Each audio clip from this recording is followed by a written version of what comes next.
Chapter 777. Wu Qi's everyone to war plan caused by Qi's left army to be in a difficult position. This plan was extremely vicious. No matter who won after the battle, Mengding Prefecture would be in ruins. This gave Bai Qi a headache. Because the enemy's entire population was at war, Shanghai City's army only killed the locals. Even if Shanghai City took over Mengding Prefecture in the future, due to the blood feud, it would be difficult to gain the support of the locals. However, they had no choice but to fight. Such a vicious plan was not implemented in Dongchuan Prefecture because Yanhuang Alliance had long regarded Dongchuan Prefecture as their territory. As for Mengding Prefecture, which was surrounded by Shanghai City, they could not obtain it anyway. So why not be ruthless? It was just that the lords of Mengding Prefecture would be buried along with them. The lords of Yunnan City-State had finally seen the true face of the Yanhuang Alliance. They were a group of greedy wolves. Unfortunately, they had already boarded the wolf chariot and could no longer get off. Even though it was difficult to advance, Bai Qi did not do nothing. While attacking Mengding Prefecture, the Black Chess plan was quietly being laid out. The troops responsible for transporting rations, weapons, equipment, and other supplies to the left army would always have a portion of the supplies suddenly disappear into the mountains after Mengding County had been occupied. No one knew where they had been secretly transported. This was a part of the Black Chess plan. The war in Yunnan was going through a period of preparation before the pinnacle of the war. The outcome of the war will be a test of both sides' chess skills. As time approached, Gaia 4, the focus of the wilderness temporarily shifted away from the Yunnan battlefield. Players began to look forward to the upcoming system update and the release of the expansion pack. The high-end players, on the other hand, were looking forward to the first global auction. Even Ouyang Shua had to make a trip back to Shanghai City. Of course, the war in Yunnan would not stop just because of the shift in focus. However, according to Bai Qi's calculations, the current stalemate would continue for another 10 days to half a month. Thus, Ouyang Shua temporarily suppressed his thoughts and quietly returned to Shanghai City to deal with some urgent matters. Gaia 3, December 30th, a system announcement resounded throughout the world. World announcement. On the 3rd anniversary of Earth On, the game will be undergoing its 4th update. For the details, please visit the official website. Regardless of whether it was adventure players or lore players, they were extremely concerned about the annual system update. Even a small change could affect their future decisions. In the 3rd system update, Gaia had removed the super trading platform.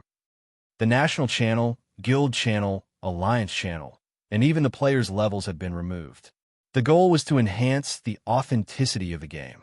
A year had passed, and the players had experienced many pains before they gradually adapted to the new rules of the game. At the same time, new media, movies, TV series, mercenaries, and other new things kept appearing, which injected new vitality into the game and provided new ways to play. Ouyang Shua didn't know if there were any new changes in the system update, so when the announcement came out, he immediately logged into the official website to check the update. 1. Royal City establishes a relationship with the territory. The Royal City and the players' territories could officially establish 4 different levels of power relations: hostile, neutral, friendly, and intimate. The establishment of the relationship between the two parties was based on the negative relationship.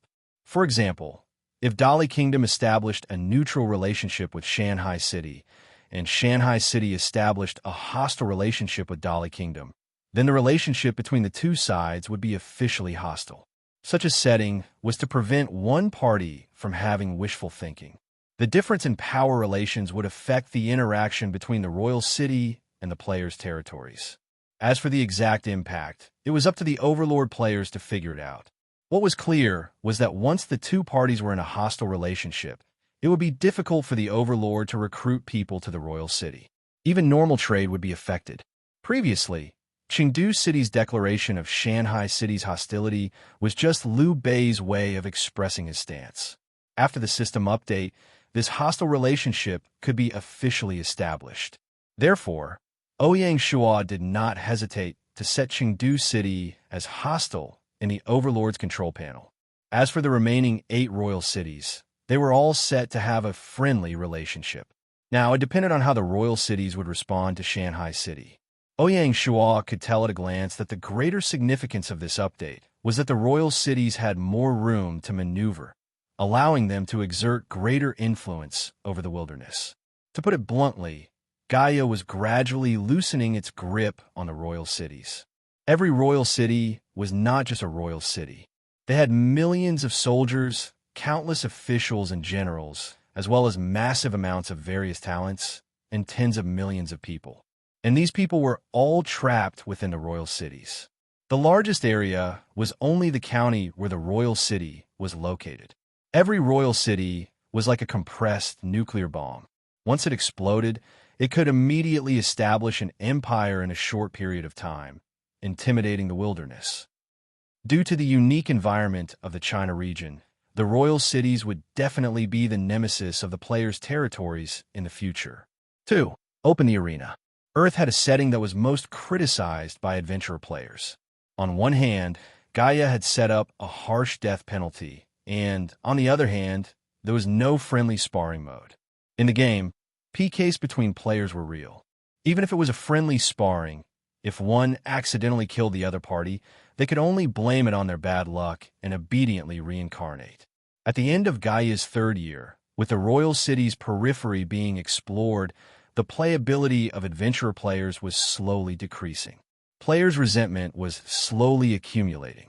Now, Gaia had finally responded to the adventurer players' requests and opened up the arena.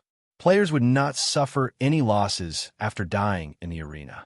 Not only that, the arena also had a point system. Players could use points to exchange for exclusive equipment in the arena. It was a form of compensation for the players. To some PK fanatics, it was indeed a great benefit. Even if they were not PK fanatics, they could use the arena as a platform to hone their skills and improve their combat ability. Opening up the guild city and the underworld. This update was also the most important one among all the system updates this time. In Gaia's 4th year, the 9 royal cities would each set up a satellite city outside the city to divert adventurer players. At the same time, the satellite cities could be attacked. As long as the first guild to take down the satellite city and successfully occupy it for 24 hours, the satellite city would belong to that guild. Therefore, such satellite cities were also known as guild cities. To the various guilds, there was no greater temptation than having a city as their guild residence. At the same time, in order to increase the vitality and attractiveness of the guild cities, as well as increase its profitability, Gaia had also connected another major update, the underworld, with the guild cities. According to Gaia, there was a vast and boundless underworld beneath the surface. There were more ferocious monsters, more valiant bandits, more abundant resources, and more strange encounter missions. To sum it up, the underworld was a paradise for adventurers. It was equivalent to a high-level map. In the next few years, adventurers' main activity venue would be the underworld. With the vastness of the game's map, how wide would a mirror image of the underworld be? Perhaps even at the end of the game, there would still be areas that adventurers would not set foot in. Of course, the underworld was only open to adventurers. It had nothing to do with Overlord players. The entrance to the underworld was located in the satellite cities of the 9 royal cities. As such, the guilds that owned the satellite cities could use them as a foundation to explore the underworld while attracting other adventurers to build the satellite cities. For the guilds, it was a milestone, and this was the secret that Ouyang Shuo had informed his aunt, Lin Jing. It was obvious that the various guilds would engage in a life-and-death battle for the 9 satellite cities. Once they occupied the satellite cities, their position as Overlord would be unshakable. When this update came out, all adventurers were excited. The various guild bosses rubbed their palms together, their eyes bloodshot. They cannot wait to fight. 4. Add Royal City Gate, Sect Dojo. At the same time that the satellite cities were opened, the 9 royal cities would open their sect dojos. Different from ordinary dojos, sect dojos taught the basic martial arts of the various martial arts sections. When players joined a sect dojo, it was equivalent to choosing a certain sect. For adventurers, This was a huge change. The players realized that the mysterious veil of the highly anticipated pugilistic world was slowly being unveiled. If the satellite cities were prepared for the major guilds, then sect dojos would benefit all adventurers. The two major updates solved the dilemma of adventurers. The future of adventurers was suddenly filled with imagination. A grander and more interesting game world was slowly unfolding in front of the players. This time, Gaia did not discriminate. Sect dojos were not only open in the 9 royal cities. In the player territories of counties, Overlord players could also choose to open corresponding sect dojos according to their preferences. The available sects included the 5 sects, 13 sects, and 81 sects in the martial arts world. The 5 sects were Shaolin Sect, Kunlun Sect, Wudong Sect, Amaze Sect, and Lotus Sect. The 13 sects were Xiaoyao Sect, Wushan Sect, Devil Mountain Sect, Hing Mountain Sect, Beishan Sect, Shu Mountain Sect, Kongtong Sect, Black Mountain Sect, Secret Sect, Solitary God Sect, Amaze Sect, Qingcheng Sect, and Overseas Sections. The last 81 sects included Crossing East Sect, Black Tiger Sect, Mantis Sect, Long Spear Sect, Mountain Sect, Mount Tai Sect, Mount Hua Sect, Tianshan Sect, Diamond Sect, 5 Phoenix Saber Sect, Eagle Claw Sect, Baji Sect, Medicine King Sect, One Word Hui Sword Sect, Blood Blade Sect, Tantue Sect, 5 Tigers Sect, Sichuan Tang Sect, and Iron Sword Sect. Ouyang Shua was dumbfounded. Mobile users, please browse and read for a better reading experience. Chapter 778. According to Gaia's settings, a first-level county city was allowed to have 5 martial arts dojos, a second-level county city was allowed 10, and a third-level county city was allowed 15. As for the highest-level capital city, it was allowed to have 25 martial arts dojos. It had to be noted that martial arts dojos were not the same as sections. Although martial arts dojos could appear in the capital or player cities, the various large sects had to appear in the wilderness according to the changes of dynasties. Martial arts dojos were just a warm-up for the sections. They only imparted the basic martial arts of the various large sections. Shanghai City was now a third-level county city, so Ouyang Shua could choose 15 martial arts dojos. He had to choose the 5 sects, but the remaining 10 spots had to be carefully considered. The Long Spear Sect, 8 Extremities Sect, and 5 Tiger Sect were sects that had ties with Shanghai City, so he naturally had to choose. Then there were the Xing Yi Sect, 5 Phoenix Saber Sect, Medicine King Sect, One Word Wisdom Sword Sect, and Sichuan's Tang Sect. For the last 2 spots, Ouyang Shua chose the Carefree Sect and the Overseas Sect. Ouyang Shua's choices were not without purpose. They were all sects that could cooperate with Shanghai City in the future.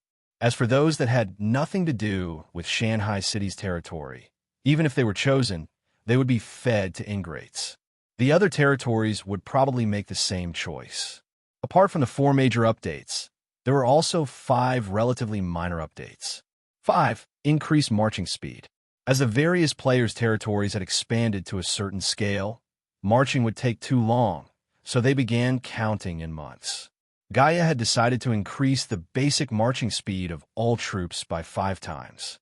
This also meant that be it infantry, cavalry, navy, or even food convoys, their overall marching speed would be increased by 5 times. A journey that would have taken a month would now only take a few days. Not only that, if one had the territory's special buff, including the general special buff, they would receive a second buff on top of the base speed. In other words, the true marching speed could be increased by 6 to 7 times, or even 7 to 8 times. As such, the factor of the game map expanding by 10 times was basically eliminated. When the time was right in the future, Gaia would probably increase the basic marching speed again, laying the groundwork for the complete elimination of the teleportation tactic that was popular in the wilderness.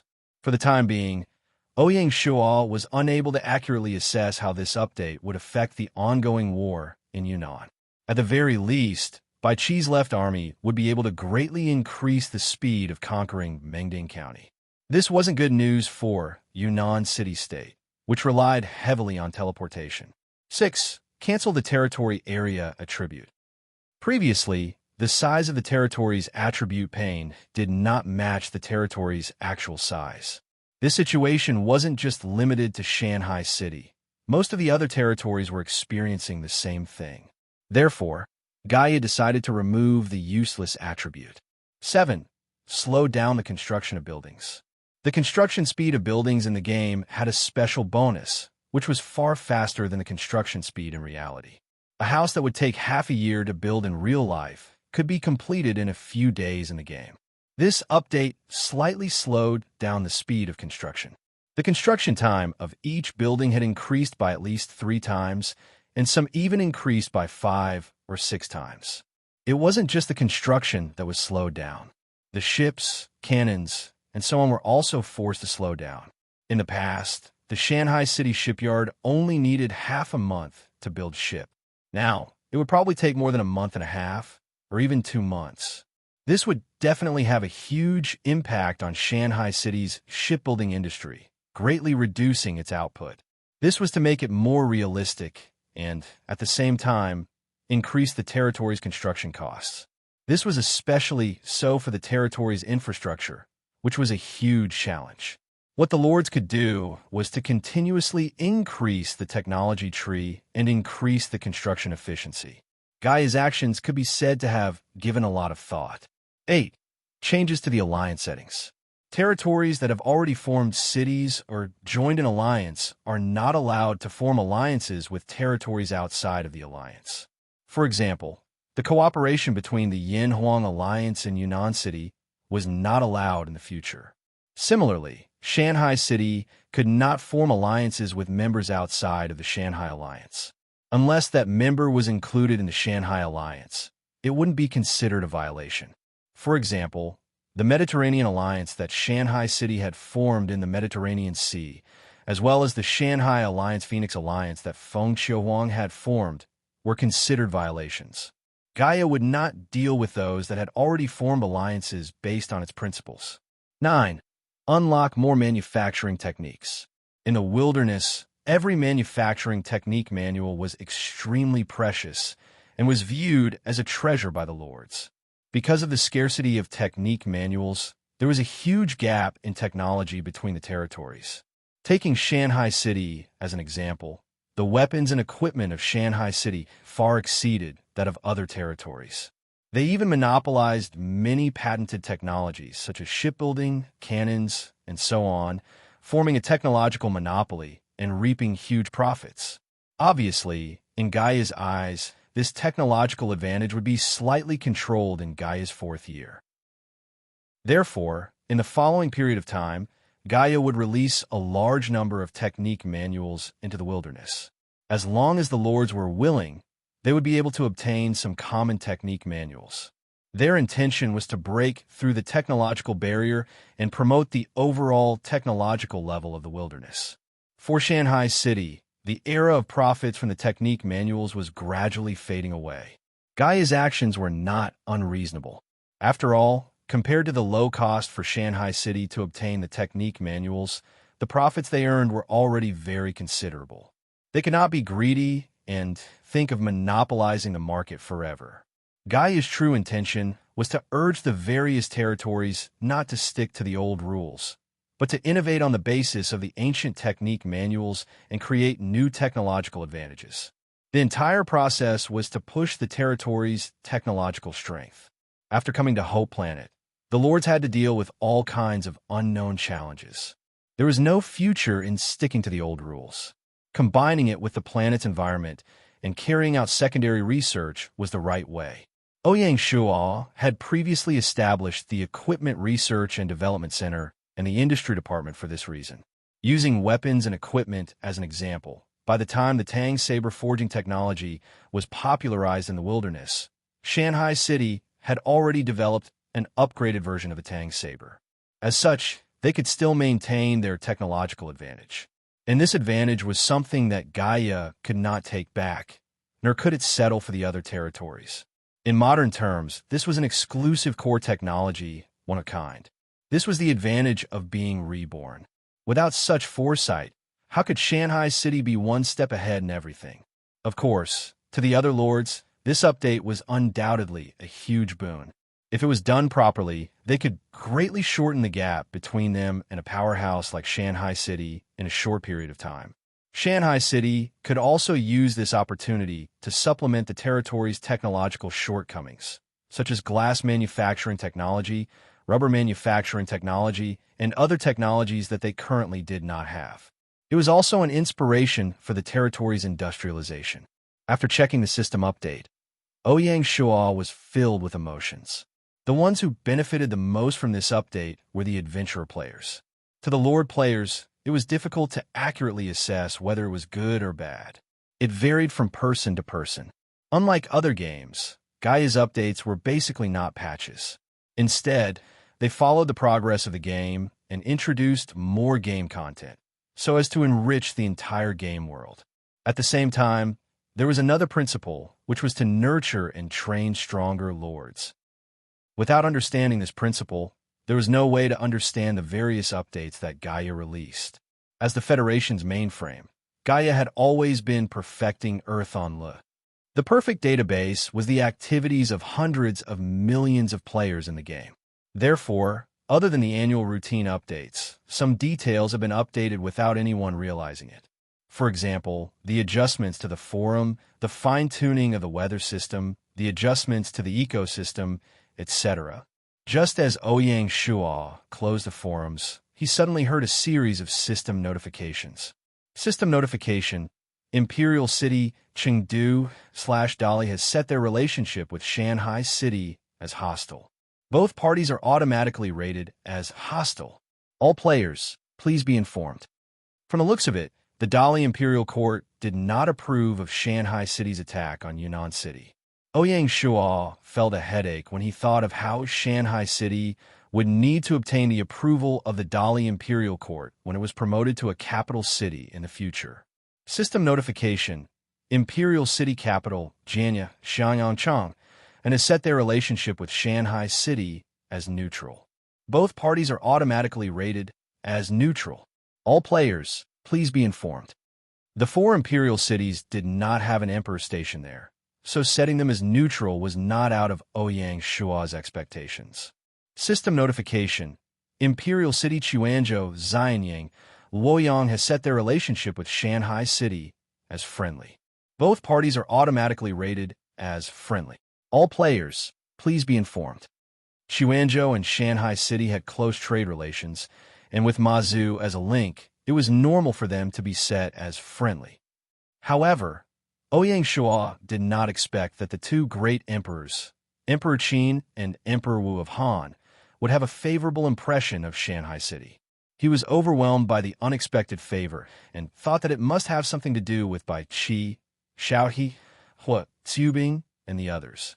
Just as Ouyang Shuo was about to head to the Silver Prayer Tower, another system announcement sounded.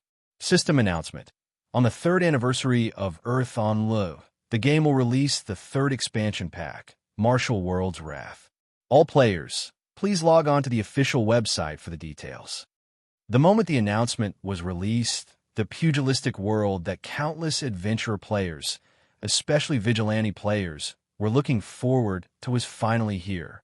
Some of the more observant players even linked the system update that had just been released with the expansion pack. Wasn't the opening of the martial arts dojos the prelude to Martial World's Wrath? There was a reason why Gaia chose to release the expansion pack at this time. The war had already passed through the 3 kingdoms. What followed was the Wei, Jin, Northern and Southern dynasties, Sui, Tang, and the 5 dynasties and 10 kingdoms. During this period, the various sects of the pugilistic world were slowly blooming. As the battle progressed, more and more sects would appear in the wilderness, and the winds and clouds would gather. Chapter 779. P.S. Late monthly votes and updates. This chapter is the promised April monthly votes and updates. The first 2 expansions were mainly targeted at Overlord players, while the 3rd expansion, Martial World's Wrath, was tailored for adventurer players. With the release of the expansion pack, the major sects would appear along with the history of the wilderness. Wandering swordsmen, abject warriors, secret martial arts aristocratic families, secret martial arts inheritances, martial arts fortuitous encounters, and other content would enter the player's sights, and they would create a grand and exciting world of martial arts with the adventurers. What made the adventurer players even more excited was that according to the official announcement, the Plain Adventure Instance Dungeon that was specifically targeted at adventurer players had finally arrived. Unlike military campaigns, Gaia would combine materials such as movies and novels to create a fictional martial arts dungeon.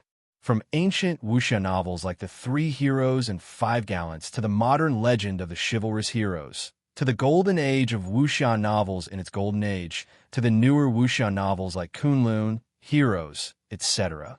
Every instance dungeon had a specific trigger condition, and different instance dungeons had different participation requirements. There were solo adventures, team battles, and competition. Inside a dungeon, not only did players have the opportunity to obtain various martial arts manuals, but they also had the opportunity to obtain various divine weapons, elixirs, and even special items such as disguised masks and torrential pear blossom needles. Just like the battle map, the wuxia dungeon also had a time limit. Once certain conditions were met, the dungeon would automatically close and never appear again. Of course, the flow of time in the dungeon was also related to the battle map. The wuxia instance dungeon and the underworld would determine the gamer's gaming career. Of course, this was also part of Gaia's plan to enhance the physical fitness of all citizens. The release of the expansion pack proved that Gaia's research on martial arts had entered a brand new stage. They had made a major breakthrough, and all sorts of legendary ancient martial arts would be restored by Gaia and released into the game. Through the cultivation of martial arts, the players could continuously increase their individual combat power in preparation for establishing themselves on Planet Hope in the future and accumulate the capital to survive. Because of this, none of the players would slack off. It was even more likely that with the release of the expansion pack, a large number of lifestyle players or casual players would commit suicide and reincarnate, taking advantage of the only chance to choose a new class to change to a class such as Vigilante. In the near future, with the appearance of a large number of secret manuals, the entire wilderness would be filled with a cultivation frenzy.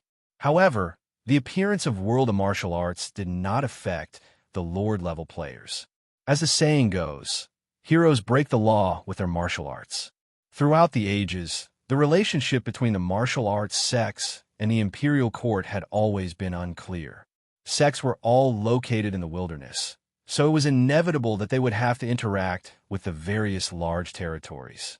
Whether they would cooperate or go against each other, there was a lot of knowledge involved. Moreover, as the players became stronger, they would also pose a threat to the territory's security. There is no doubt that with the release of the expansion pack, the wilderness would become even livelier. Ouyang Shuo was already considering whether he should set up an organization in Shanghai City that specialized in managing martial artists. Ouyang Shuo's ultimate goal was to use force against force and cultivate a spokesperson in the world of martial artists so that the martial artists could be used by his territory. No one person could stand above a territory. In the future, there would be a lot of bloodshed in the martial arts world. Apart from that, Ouyang Shuo was also considering another problem. With the release of the expansion pack, what kind of interesting changes would happen to Feng Qingyang and his swordsman city, who had always set his sights on becoming the leader of the martial arts world? How would these changes affect the Yanhuang Alliance and Shanghai City? What about Dongchuan County, which was still under the control of Swordsman City? Obviously, with the release of the expansion pack, the wilderness would usher in a period of fog. When the fog dissipated, who would be the final victor and who would be the loser? Ouyang Shuo had no way of knowing, but there were more and more things to think about in his mind. At this moment, another system announcement sounded. World announcement. In order to celebrate the game's third year of operation, the system will be holding a global auction on the fourth year, month, day, Gaia, at 10 in the morning. At that time, there will be 10 rare and peerless treasures for public auction. Please look forward to it. Friendly reminder, participating in the global auction must not be less than 1 million gold coins. The announcement caused an uproar throughout the world. There were already rumors about the global auction. Gaia's move was to control the number of top-notch items from various countries and prevent too many rare treasures from being sold through the auction. Secondly, it was to stimulate competition among the players of various countries and lay the groundwork for future wars. However, the players did not expect Gaia to go so far this time. The minimum requirement to participate in the auction was 1 million gold coins, blocking 99% of the players in the world. One had to know that even in the China region, which had the most wealthy people, the most expensive divine equipment was only sold for 1,350,000 gold coins in the third year of Gaia's system auction.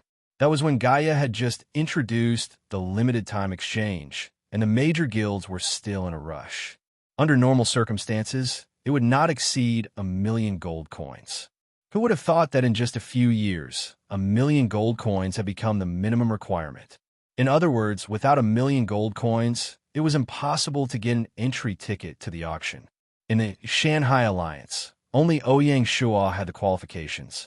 Following the revival of the Imperial Guard Corps, Ouyang Shuo had to borrow 300,000 gold coins from the finance department to make up for the 4 million gold coins. With the 4 million gold coins in hand, Ouyang Shuo was not sure how many items he would be able to get. One of the items was something that Ouyang Shuo had to get. The other items could only be left to fate. Considering that Crimson Romance and the other guilds might withdraw their funds from the Bank of the Four Seas to participate in the global auction, Ouyang Shuo would not allow the Bank of the Four Seas to lend to Feng, Qiuhuang, and company. Furthermore, it did not feel right to take a loan from the Bank of the Four Seas to participate in the global auction. If it was revealed, it would be a huge blow to the Bank of the Four Seas' reputation. Ouyang Shuo did not want to take the risk. The 10 items would be fought over by players all over the world.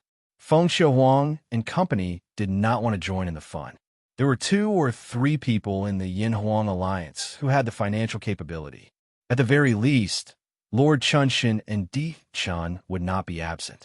This once again proved that the further it went, the more support the Yinhuang Alliance would have. With the system announcement, many players around the world were probably feeling desolate. This was because they realized that the historical moment they had been looking forward to had ended before it even began. At this point, the drama at the end of the third year of Gaia came to an end. Shanghai City, Royal City.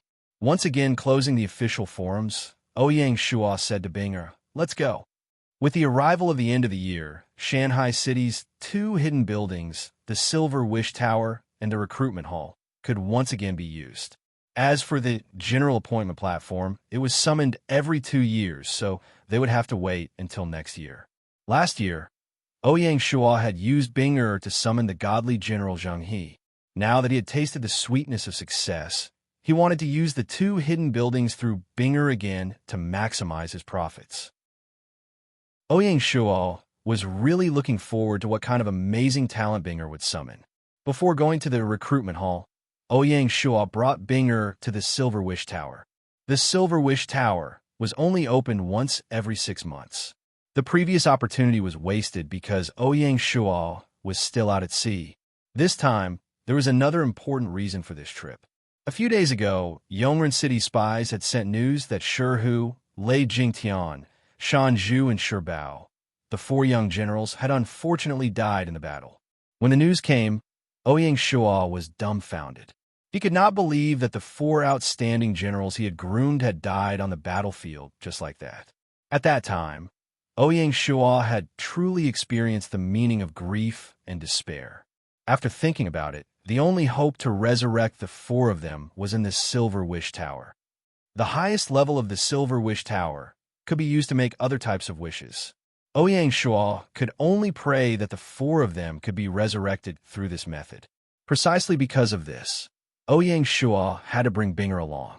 However, when he walked into the Silver Wish Tower, Gaia gave Ouyang Shuo a wake-up call. System notification: the activation of the hidden building cannot be done with the help of others. It must be done by the Lord himself, otherwise it will be ineffective. Players, please be aware. Gaia's actions were obviously targeting Ouyang Shuo's cheating last year, but they were not allowed to do it again. There's no other way. I can only do it myself. Ouyang Shuo gritted his teeth and walked to the compass. Fortunately, with the breakthrough of the luck dragon, his personal luck source had reached 22 points. Although it was not as heaven-defying as Binger's, it was still not bad. Thinking about this, Ouyang Shuo focused and connected with the luck dragon in his consciousness. He wanted to borrow the power of the luck dragon to temporarily increase his personal luck source and obtain a blessing. After the Battle of Lingnan ended, the luck dragon became more and more intelligent and immediately established a spiritual connection with Ouyang Shuo. At the same time, Ouyang Shuo felt a mysterious power pass through the luck dragon to his spiritual world. At the same time, the system notification sounded. System notification. Congratulations to player not have clothes. You have obtained the blessing of the territory's luck dragon, temporarily increasing luck source by 15 points for 5 minutes. This was a rare opportunity, so Ouyang Shuo did not dare to be negligent and immediately started. System notification. Please select the type of wish. Ouyang Shuo immediately chose the gold ingot. System notification. Wish type confirmed. Please select the mode of wish. Custom wish. System notification. Wish mode confirmed. Please state your wish. Ouyang Shuo calmed his mind and said, I wish to resurrect the 4 generals of the Royal Guard Corps, Shi, Lei Jingtian, Shan Zhu, and Shi Bao. System notification. Wish confirmed. Calculating. Chapter 780. P.S. The late monthly ticket has been added. The promised 2 chapters have been added. The debt-free body is light. While the system was calculating, Ouyang Shuo felt like every second was torture. In fact, in less than 10 seconds, Ouyang Shuo's ears rang with the system notification once again. System notification.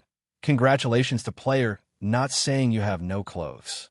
With a blessing of fortune source, this wish can be granted as long as it doesn't exceed the limit of 100,000 gold coins. Do you wish to exchange for this wish? Yes. Ouyang Shuo's voice was trembling. As 100,000 gold coins were deducted from Ouyang Shuo, 4 rays of white light flashed in the hall with a schwa. When the white light dissipated, the figures of 4 generals appeared. It was Shi, Hu, and the other 3. Where is this? Is this the netherworld? Shi, Hu, and the others clearly didn't understand the situation. When they turned around, they saw Ouyang Shuo smiling. Lord, they were even more in disbelief. Ouyang Shuo smiled slightly. This is Shanghai City. You've all been revived. He briefly explained the matter of the wish. Only then did Shi, Hu, and the others feel slightly relieved. Although Shi, Hu, and the others didn't really understand, they at least understood one thing. They've come back to life. Greetings, Lord. The 4 of them were so excited that they directly knelt on one knee. Immediately after, their expressions became somewhat gloomy. Ouyang Shuo seemed to understand their thoughts. He smiled and said, All of you get up. The men who died in battle have already been revived a week ago. They're waiting for your return in Lingxi City. Really? The eyes of Shi, Hu, and the others shone brightly. Of course. The 4 of them looked at each other and laughed loudly. That's great. That's really great. As they laughed, a trace of tears actually flashed in the corner of their eyes. There was an ancient saying, surviving a calamity. They had truly escaped from the gates of hell. They didn't expect to be able to come back to life. Taking advantage of this time, Ouyang Shuo sensed the dragon of destiny. He discovered that in this short period of time, the originally strong dragon of destiny had actually become a little dispirited. He was so frightened that he hurriedly cut off the connection with the dragon of destiny. It seemed that the success of this wish was all thanks to the dragon of destiny. However, seeing that the blessing consumed so much of the dragon of destiny, and that the body that he had painstakingly condensed was now somewhat illusory, Ouyang Shuo was no longer willing to borrow the strength of the dragon of destiny in the recruitment hall. He was very clear about which was more important. After walking out of the Silver Wish Tower, Ouyang Shuo said to Shi, Hu, and the others, All of you will quietly return to Lingxi City now and report to Commander Hua Xubing. Remember, don't let anyone see it before we enter the camp. Yes, sir. Hu and the other 3 solemnly saluted and turned to leave. With the return of the 4 of them, the Imperial Guard Corps was truly reborn from the ashes. Ouyang Shuo revealed a gratified smile as he looked at the 4 robust figures. Even though they had paid a heavy price this time, they did not let down the Mountain Brute tribe, nor did they let down the Imperial Guards. Shanghai City Recruitment Hall. When Ouyang Shuo walked out of the recruitment hall, a middle-aged scholar was already following by his side. This person's face was cold, his cheeks were sunken in, and there were bags under his eyes. He didn't look like someone who was easy to get close to. This person was the talent that Ouyang Shuo had recruited, Hai Rui, one of the 24 ministers of the Ming Dynasty. Name, Hai Rui, King level. Honor name, Hai Qingtian Dynasty. Ming Dynasty identity. Civil official of Shanghai City. Occupation, civil official loyalty. 75 commander-in-chief. 35 martial power. 30 intelligence. 70 politics. Specialty.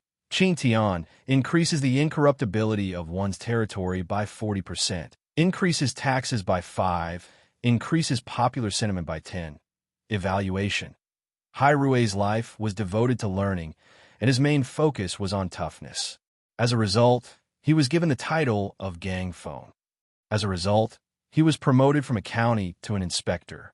His main purpose was to benefit the people, but his actions could not be unbiased. Praise.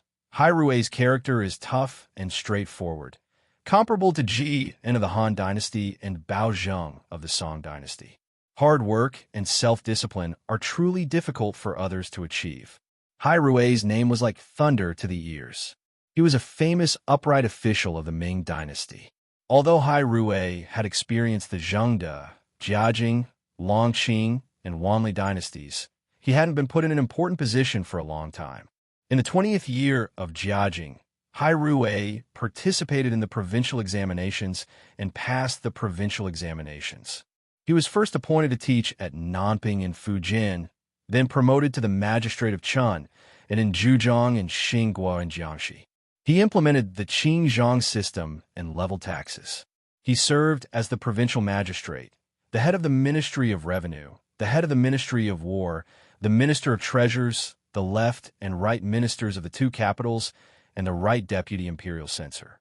He attacked the tyrants, dredged the rivers, built water projects, strongly advocated for the punishment of corrupt officials, forbade them from taking bribes, and enforced the whip law. He forced corrupt officials to return their land to the people, earning him the nickname Hai Qingtian.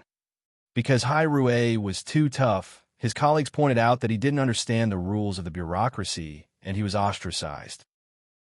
Even the Prime Minister Zhang Jiujing didn't like Hai Rui when he was in charge. Officials recommended Hai Rui many times, but Zhang Jiujing rejected them in the end.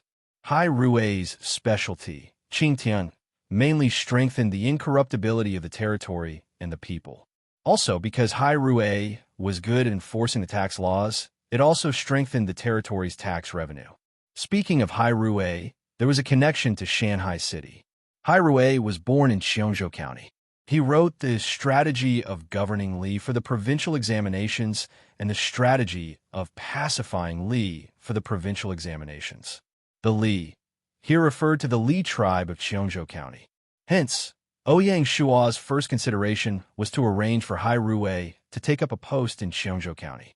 Hai Rui's incorruptibility and upright image was also very beneficial to Cliff Mountain City's booming ocean trade. As for the current Xiongzhou County governor, Tian Wenjing, he could be arranged to take up a post in Yunnan province. Because of this, Hai Rui's appointment had to wait until the Yunnan War was over. Ouyang Shuo planned to arrange for Hai Rui to temporarily take up a post in the Internal Affairs Department. It was a good opportunity for Hai Rui to familiarize themselves with the structure of the territory and the territory code. After personally escorting Hai Rui to the Internal Affairs Department and handing him over to Wei Yang, Ouyang Shuo returned to the Protectorate. During dinner, Song Jia briefed Ouyang Shuo on the progress of Shanghai Entertainment Holdings Group. With the help of the Black Snake Guards, the recruitment went smoothly. With the reputation of Shanghai City, apart from those who were unwilling to leave the mountains, Everyone accepted Song Jia's invitation. The company's current team had the ability to start filming Hua Xiubing's illness. Speaking of this, Song Jia smiled. Fortunately, the filming team responsible for filming Hua Xiubing hasn't arrived yet. Otherwise, the scene outside Yongren City would be a little ugly. Ouyang Shua did not comment. Let's stop filming Hua Xiubing for the time being.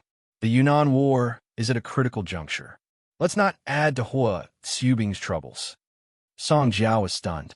She vaguely sensed Ouyang Shua's displeasure and said, "All right, then let's stop filming." She then changed the topic and asked, "Wu Yi, what do you think about the newly released expansion?" After the wedding, Song Jia basically did not get involved in the affairs of the martial world.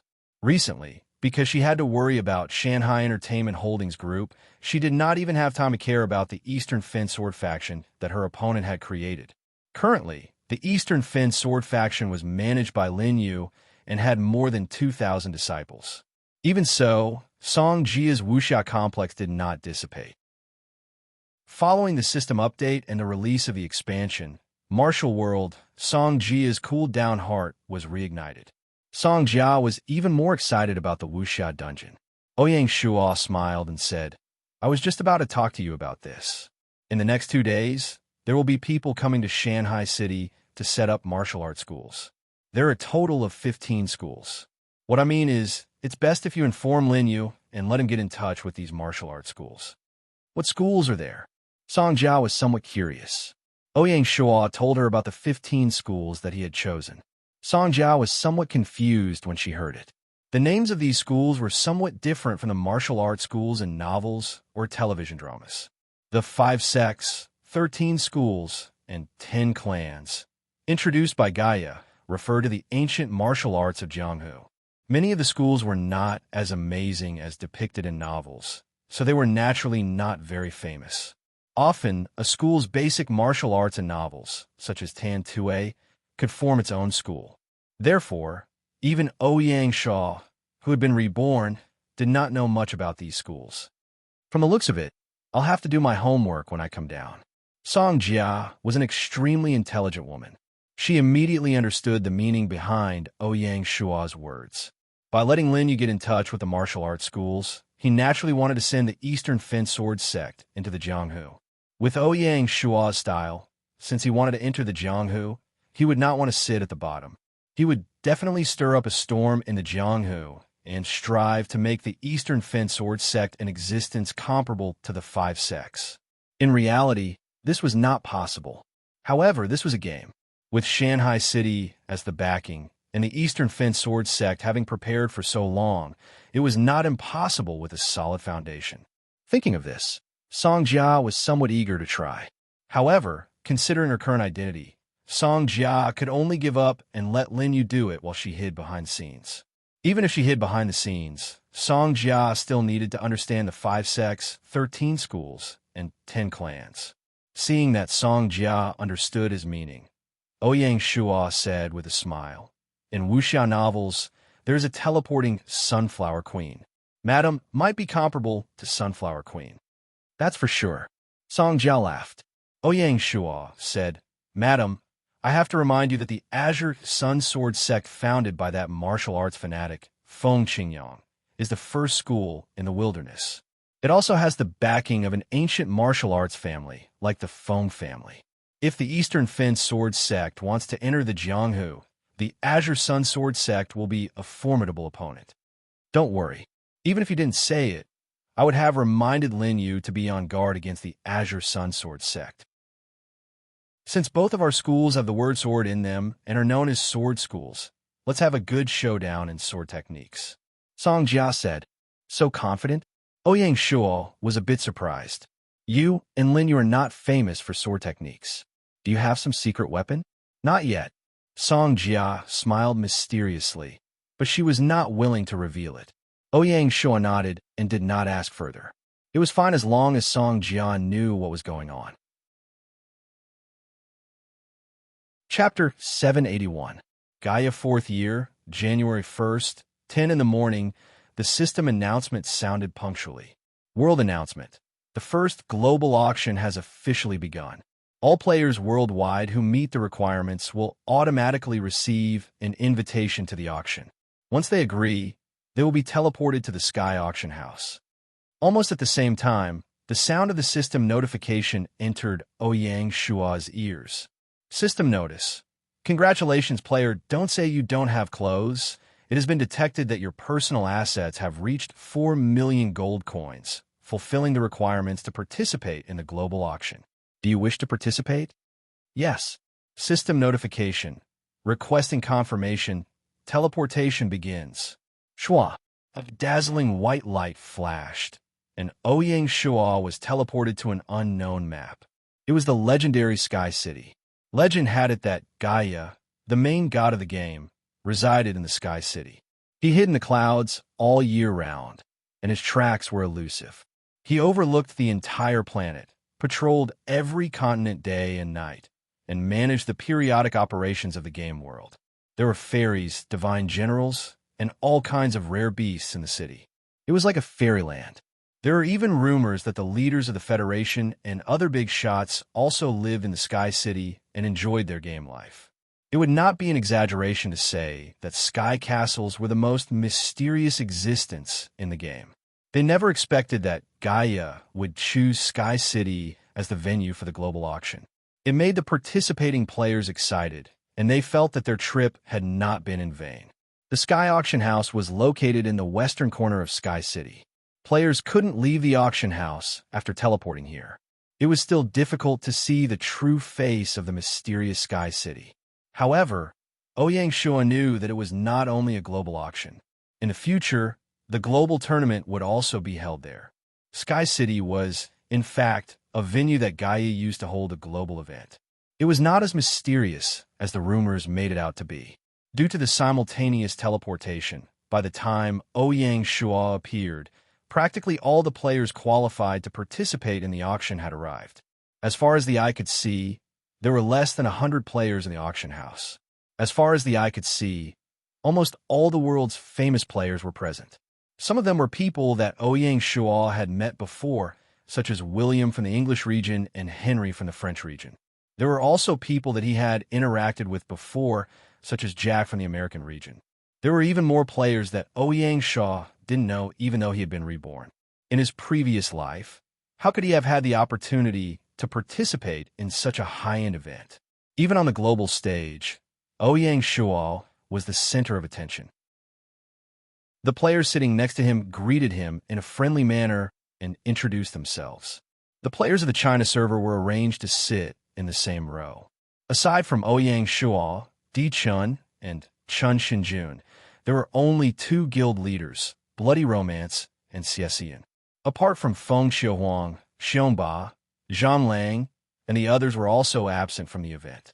The appearance of the satellite city had shifted the focus of the guild. Even the top 10 guilds wouldn't spend their precious funds on an auction if they didn't have a certain level of confidence.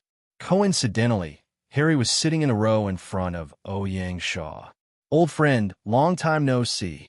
Henry turned back to greet him enthusiastically and said with a smile, after returning from the Mediterranean Sea, Shanghai City has been making big moves. How enviable. Ouyang Shua also smiled. We'll meet again soon. Oh, are you going to sail again? Hearing this, not only Harry, but Di Chun and the others also listened attentively. Di Chun and the others were not envious of Ouyang Shua's wide social network. When it came to social networks, Di Chun knew many of the players present. Ouyang Shua's appearance didn't change the overall situation of the game. The outstanding players of the various countries were basically the representatives of the major forces. As an influential figure in the China server, how could Di Chun not have any interactions with them in real life? However, their respective territories were still limited to China, and they didn't cooperate in the game. Naturally, there was nothing to talk about. When a national war started, it would be hard to say. Ouyang Shua smiled and shook his head. He didn't answer Henry's question directly. Instead, he talked to Henry about the situation in the Mediterranean Sea. Ouyang Shua still hoped to learn more about the Bay City from Harry. After chatting for a while, Henry suddenly pointed to a player on the left of the first 2 rows and said, "Do you see that? The kid in front is called Caesar. He's been very active in the Mediterranean Sea recently. Ouyang Shua followed Henry's gaze and saw the legendary Caesar for the first time. He was one of the three future giants of Europe. He was indeed handsome and extraordinary. Caesar seemed to sense Ouyang Shua's gaze. He suddenly turned his head and gave Ouyang Shua a provocative look. Seeing this, Henry said unhappily, "This kid is too arrogant." Ouyang Shua smiled and said in his heart, "Interesting." In his previous life, Caesar was a European supremacist who looked down on players from other continents. Caesar probably minded Shanghai City's forceful intervention in the Mediterranean Sea. Henry wanted to dominate the Mediterranean Sea, so he was afraid that there would be constant friction with Caesar. His French friend wasn't really innocent. He wanted to instigate Shanghai City to fight with Caesar, right? Ouyang Shua only wanted to maintain the normal operation of the Grand Line. He didn't want to get too involved in the conflicts of the countries in the Mediterranean Sea. As long as Caesar didn't provoke the Mediterranean Sea fleet, Ouyang Shua didn't want to make a move. Henry would have to worry about Caesar. At this moment, the auction officially began. Let's talk next time. Ouyang Shua patted Henry's shoulder and gestured for him to calm down. After a simple opening, the auction immediately began. The auction mode was no different from the previous regional system auctions. The auctioneer walked up to the stage with a smile and said, "Now, let's start the auction of the first item." The first beauty walked up and lifted the red silk cloth on the tray, revealing a token. The Village Creation token can raise a Village Creation token below the gold rank by 1 rank. The starting price is 500,000 gold coins, and there is no fixed price. Please bid, the auctioneer introduced. As expected of Gaia, the first item was already extraordinary. Apart from Ouyang Shua and a few others, most of the lords present had used the Silver Village Creation token as a reward from the game capsule. In terms of the starting point of the territory, it was inferior to the gold rank token. Now, Gaia had given them a chance to make up for their regret, but the price was not cheap. The starting price was 500,000 gold coins, and no one knew how high the final price would be. Seeing this, Ouyang Shua smiled calmly. All he had to do now was to watch the show. After 20 minutes of intense competition, the token was sold for 1 million gold coins, and it fell into the hands of Jack Dawson of the U.S. region. As the son of the richest man in the world in reality, no one knew how many gold coins Jack had exchanged in one go during the limited time exchange last year. To Jack, this 1 million gold coins was worth it. In Jack's eyes, only Shanghai City could be considered a competitor.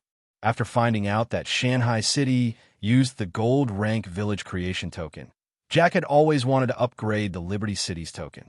He had been looking around, but he had not found a way. He had not expected to see this token at this auction, so he had to obtain it at all costs.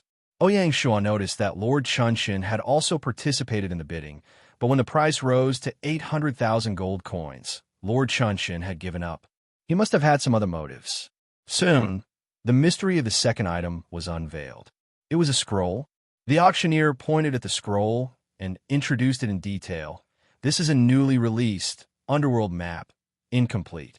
No matter which country's players obtain it, they will be able to obtain a fifth of that country's Underworld map. The starting price is 500,000 gold coins, and there is no fixed price. Please bid. After the fourth system update, the mysterious Underworld became the focus of global players.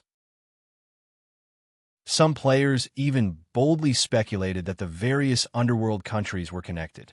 The map fragment released by Gaia immediately became the focus of contention among the various guild leaders. This round of bidding was even more intense than the first round. After more than half an hour of bidding, the map was won by China's Bloody Romance with a sky-high price of 1,500,000 gold coins.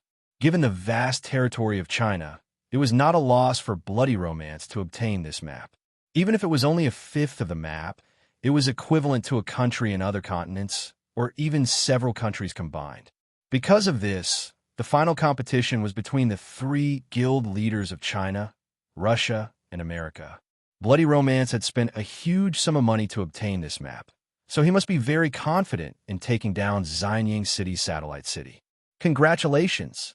Ouyang Shua, who was sitting to Bloody Romance's right, immediately congratulated him.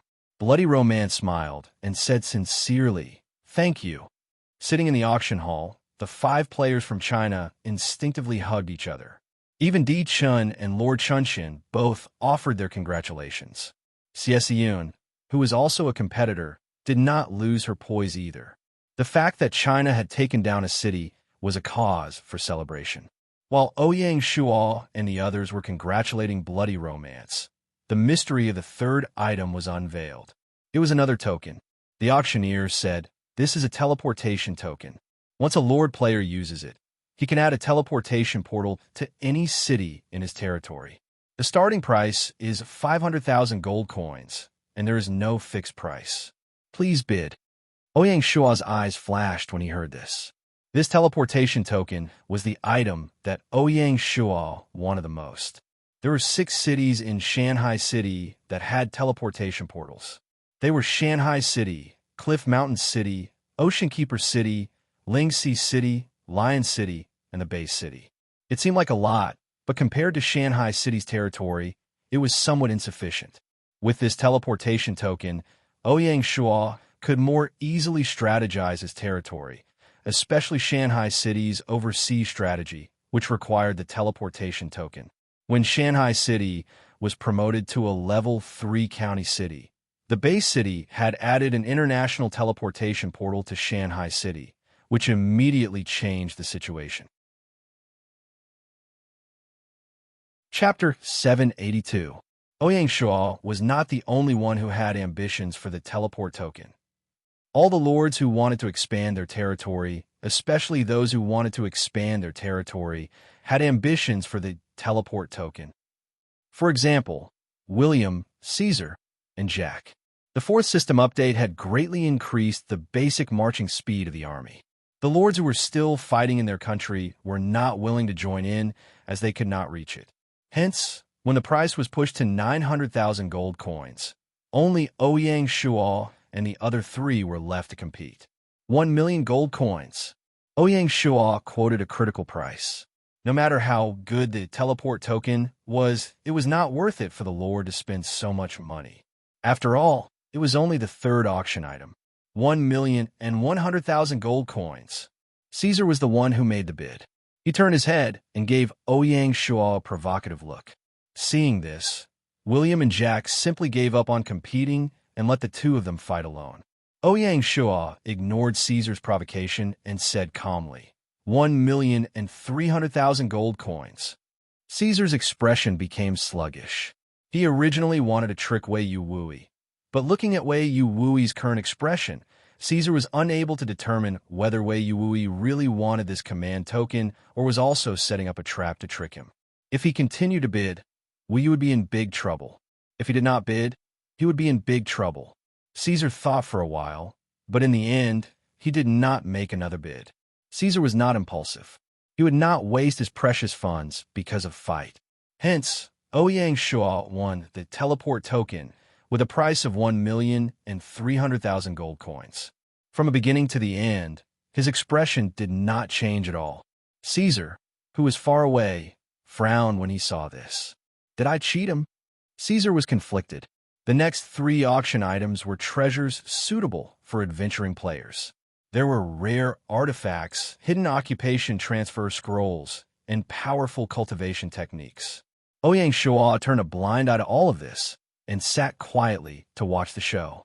On the other hand, the adventuring players, especially the group of Western players, fought fiercely for the artifact staff.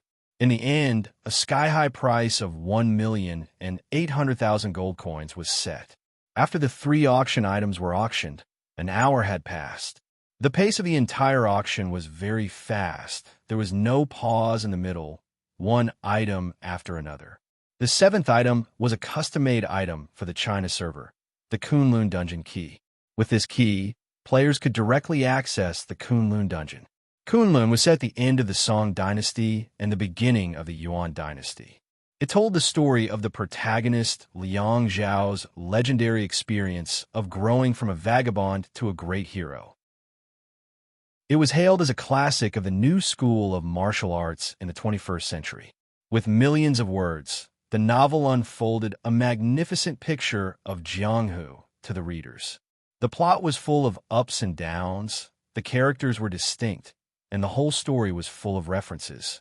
The content included many elements such as Jianghu chivalry, love and hate, family, country, and the world. It involved astronomy, geography, mechanisms, mathematics, military deployment, and many other aspects. It could be called a masterpiece of the new martial arts novel. The China server released the Martial Worlds Winds and Waves expansion pack. Other countries also released similar expansion packs, but the setting was no longer wuxia. Instead, it was a cultivation system with local characteristics. Of course, the China server still had the most adventure dungeons. After all, China's cultural heritage far exceeded that of other countries. Gaia had no choice but to be biased. The competition for the 7th item was limited to Xie Xiyun and Blood Romance.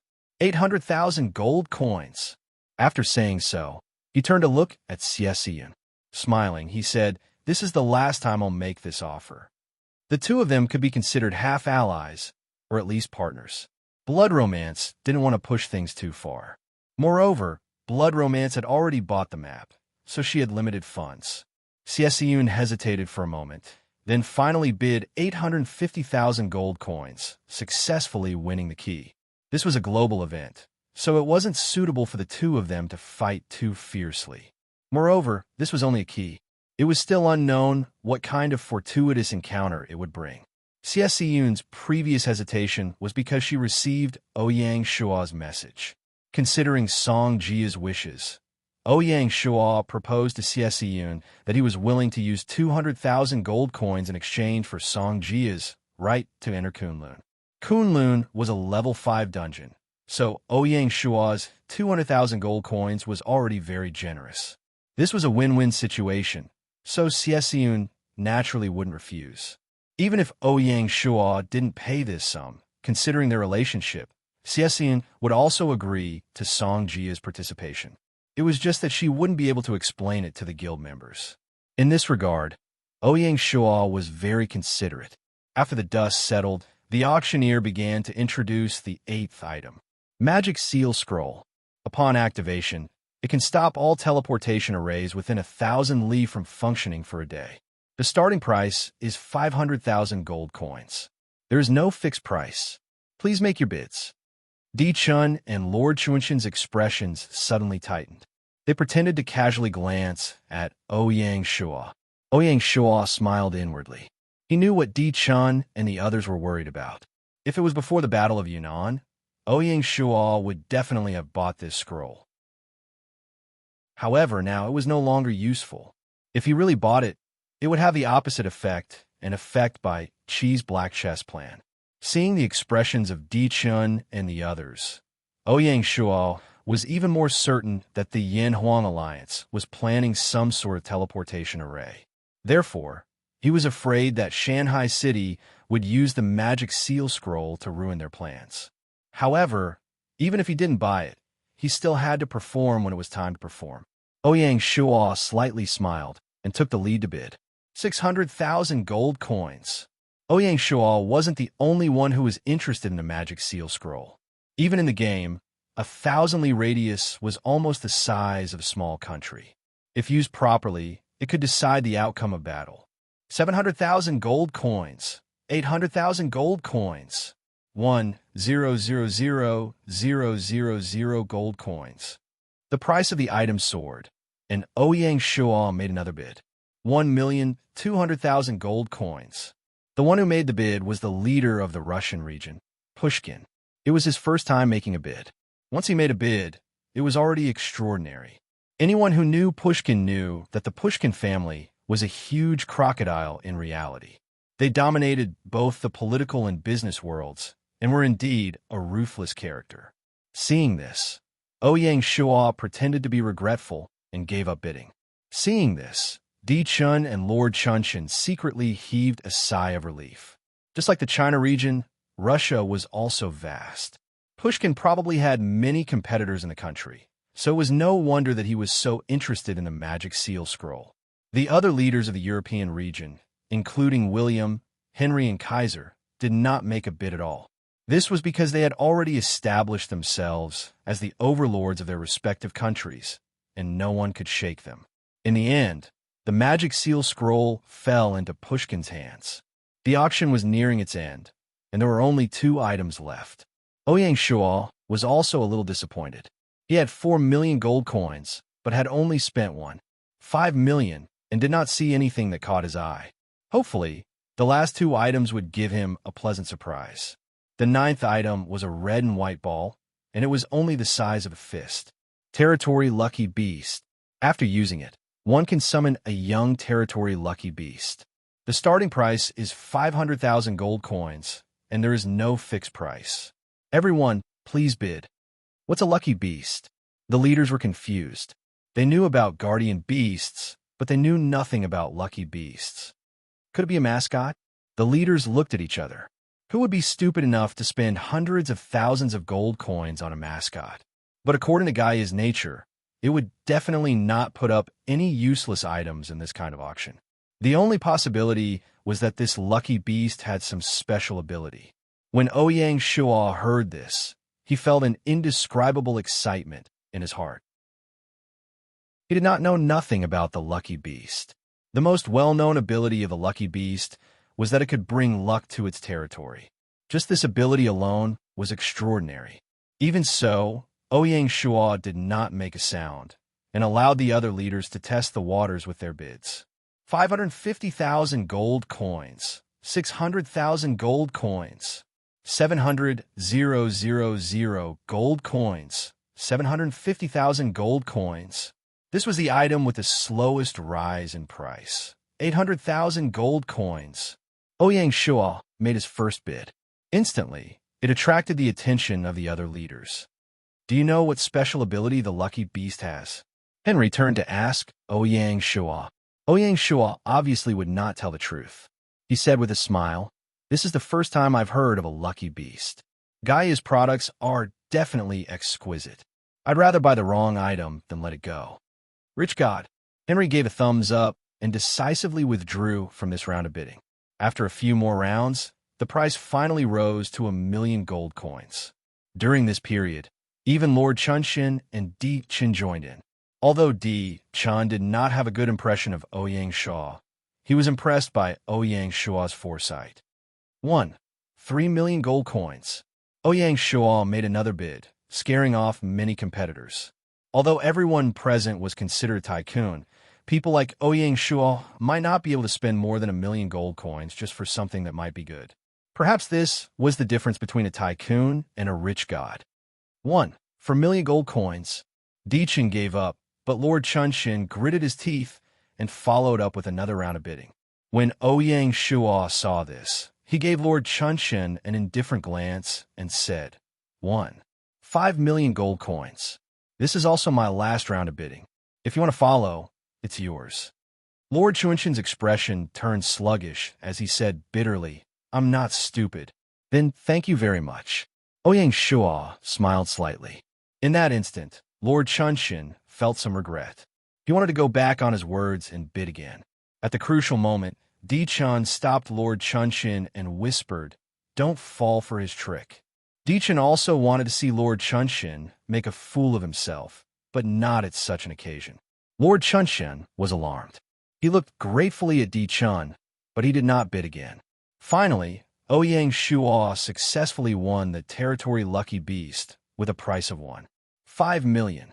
At this point, there is only one last item left in the auction.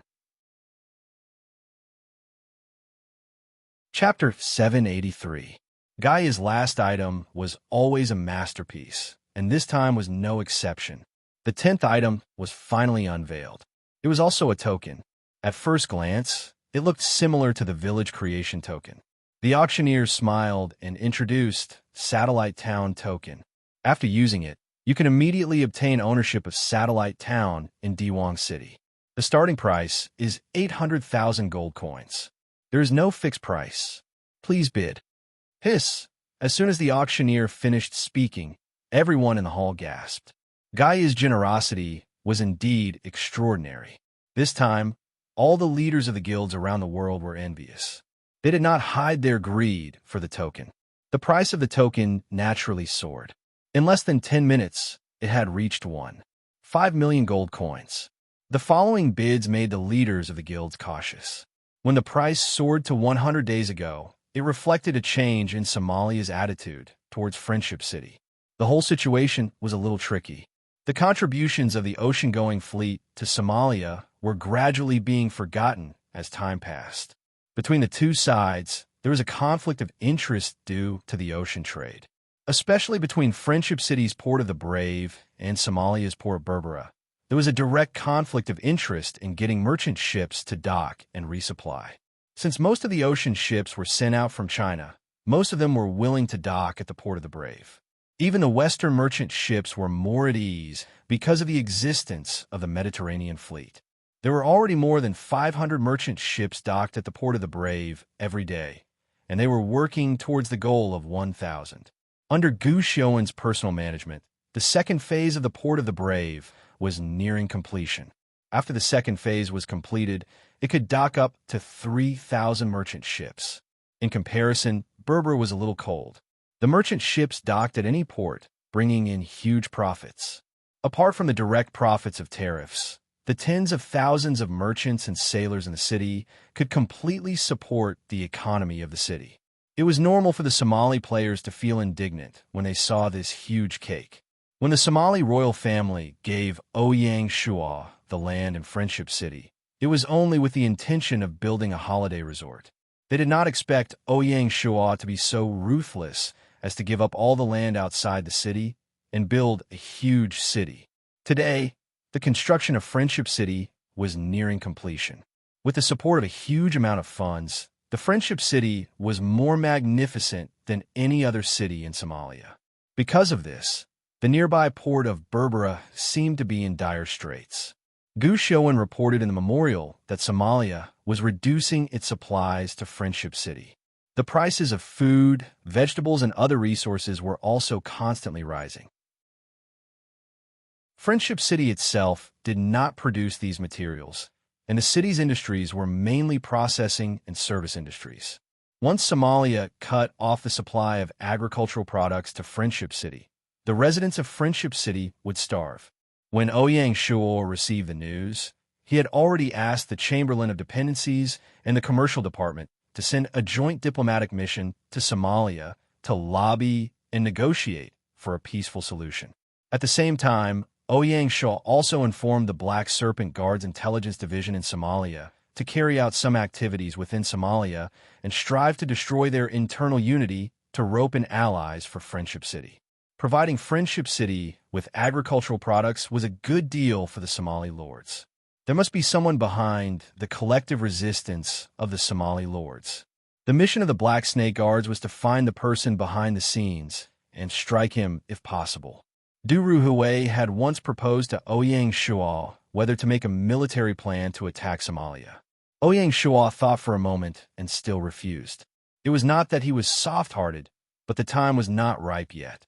The Grand Line had only been opened for a few months, and Ouyang Shua did not want to ignite the flames of war during this period, which would affect the territory's ocean trade.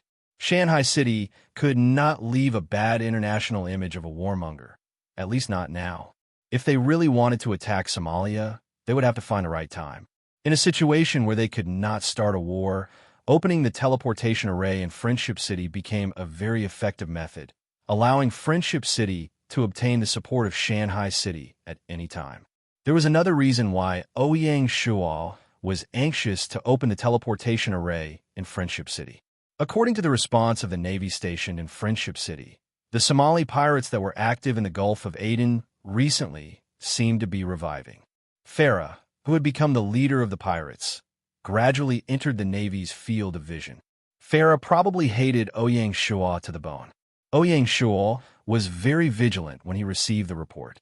He immediately instructed the Mediterranean Fleet Admiral Alvaro to arrange a Navy formation to carry out daily patrols in the Gulf of Aden.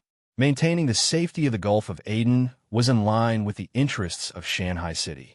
Speaking of the Mediterranean Fleet, the base city where the fleet was located was also worrying recently. Friendship City had a logistical supply base in Somalia, But Spain, which was behind the Bay City, had a deep hatred for Shanghai City and would not trade with Shanghai City. All the supplies in Friendship City were supplied by France, which was further away. According to Alvaro's report, Spain had already walked out of the disaster of the naval war. The new Spanish Invincible Fleet had been formed and was ready to enter the Mediterranean Sea again. The short route from Bay City to France passed through the Spanish coast. If Spain had the slightest evil intention, they could cut off the supplies in Bay City and starve the Mediterranean fleet. In this way, the Mediterranean fleet would be in danger. Fortunately, Ouyang Shua had opened a teleportation array in Bay City when Shanghai City had been promoted to a third-class county city. With the protection of the powerful Atlantis City, Spain would not cause any trouble for the time being. What would happen in the future was unknown. How could it be that easy to maintain a sea route? Which country in history did not become the global overlord when maintaining such a trade route? However, Shanghai City still had a long way to go before it became the global overlord. Naturally, they had to pay a higher price and adopt more unconventional methods to open up the sea routes so early. Fortunately, this was a game, and everything was possible. Alvaro officially suggested that it would be best to find a more stable rear and logistical supply base for the Mediterranean fleet before Spain made any big moves. Alvaro did not dare to consider the European countries north of the Mediterranean Sea. His suggestion was to find a target in the African countries south of the Mediterranean Sea. His first target was Morocco, which was opposite Spain. Morocco was located at the northwest end of Africa. It was bordered by Algeria in the east, the Sahara Desert in the south, the vast Atlantic Ocean in the west, and Spain across the Strait of Gibraltar in the north. It was the gateway to the Atlantic Ocean from the Mediterranean Sea. The steep Atlas Mountains were in the middle and north of the country, and the plateau and the former Sahara Plateau were in the east and south. Only the northwest coastal area was a long, narrow, and warm plain. Historically, Morocco had been occupied by France, Spain, and other countries. Ouyang Shua agreed with Alvaro's suggestion. The Strait of Gibraltar was the lifeline of Shanghai City's sea. There could not be the slightest risk. A few days ago, Ouyang Shua had ordered the General Administration of Military Affairs to discuss this issue with the Nanyang Navy. Chapter 784. The attack on Morocco was still in the planning stage. The concrete implementation would have to wait until the end of the war in Yunnan at the very least, or even later. Morocco had over 3 million players. It was no ordinary country. The only thing that was beneficial to Shanghai City was that although Morocco was located on the African continent, it was only bordered to the south and east of Africa. However, these two areas were plateaus that were rarely visited by humans.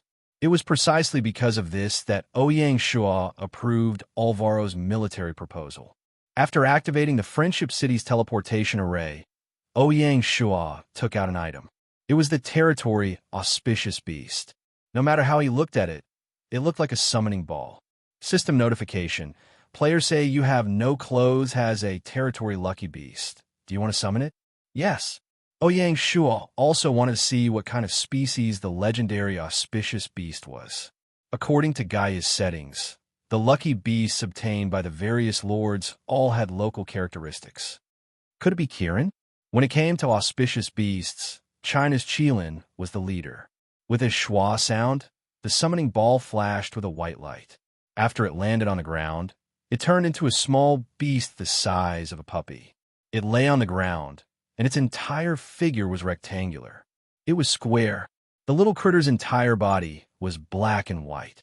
The two pairs of dark circles under its eyes were especially conspicuous. The most peculiar thing was that there was a tuft of long hair on the top of the little beast's head. It looked a bit like a Wi-Fi signal. Red Panda? Ouyang Shua was a little dumbfounded. He moved closer to observe carefully. The little fellow was still in its infancy, and its eyes were hazy with sleep. Only when it heard footsteps did it slowly open its eyes. Seeing Ouyang Shua, the little guy immediately became spirited. Striding forward with his short legs, he jumped like a rabbit with a plop sound and hugged Ouyang Shua's thigh. Looking at the situation, he didn't intend to come down. Ouyang Shuo felt a chill down his spine. Was this a panda or a rabbit? How could it jump so smoothly? Ouyang Shuo lifted his legs slightly, but the little guy didn't let go and hugged him tightly, dragging him wherever he went. This is the lucky beast? Don't you have any shame? Ouyang Shuo was also slightly stunned. Fortunately, he heard the sound of the system notification. System notification. Congratulations to player not have clothes. You have obtained a territory lucky beast. National treasure panda. Please name the lucky beast. Ouyang Shuo lowered his head to look at the little fellow and helplessly said, I'll call you Chi-E. System notification. Naming successful. Friendly reminder.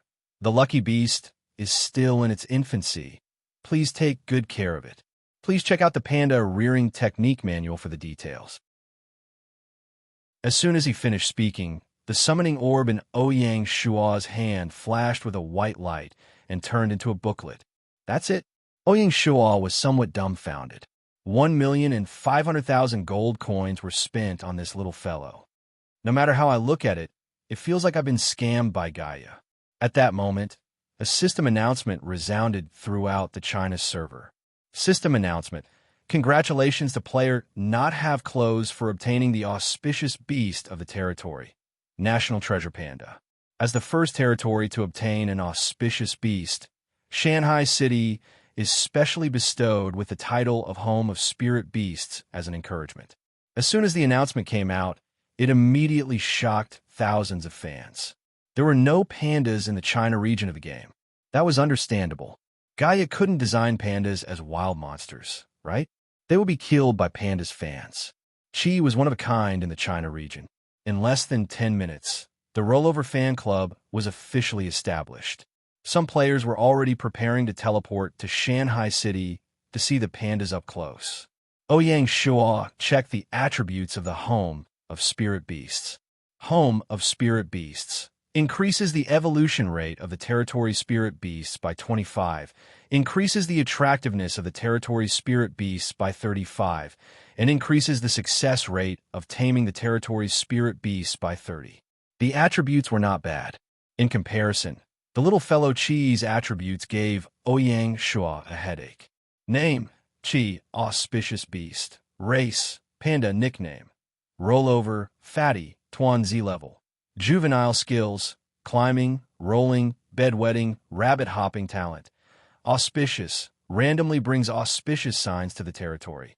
Remarks, the top internet celebrity in the animal world, the favorite of two-legged beasts, the leader of the adorable sect. After checking the attributes, Ouyang Shuo was devastated. What the hell were bedwetting and rabbit hopping in the skills column? Were they really skills? The talent, auspicious, looked impressive, but it was a random ability that revealed all of Gaia's tricks. Looking at the little fellow that was still clinging to his thigh, Ouyang Shuo felt helpless.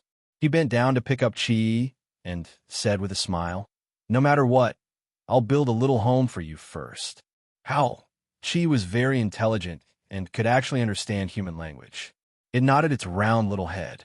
Pandas were very delicate and were still in the juvenile stage.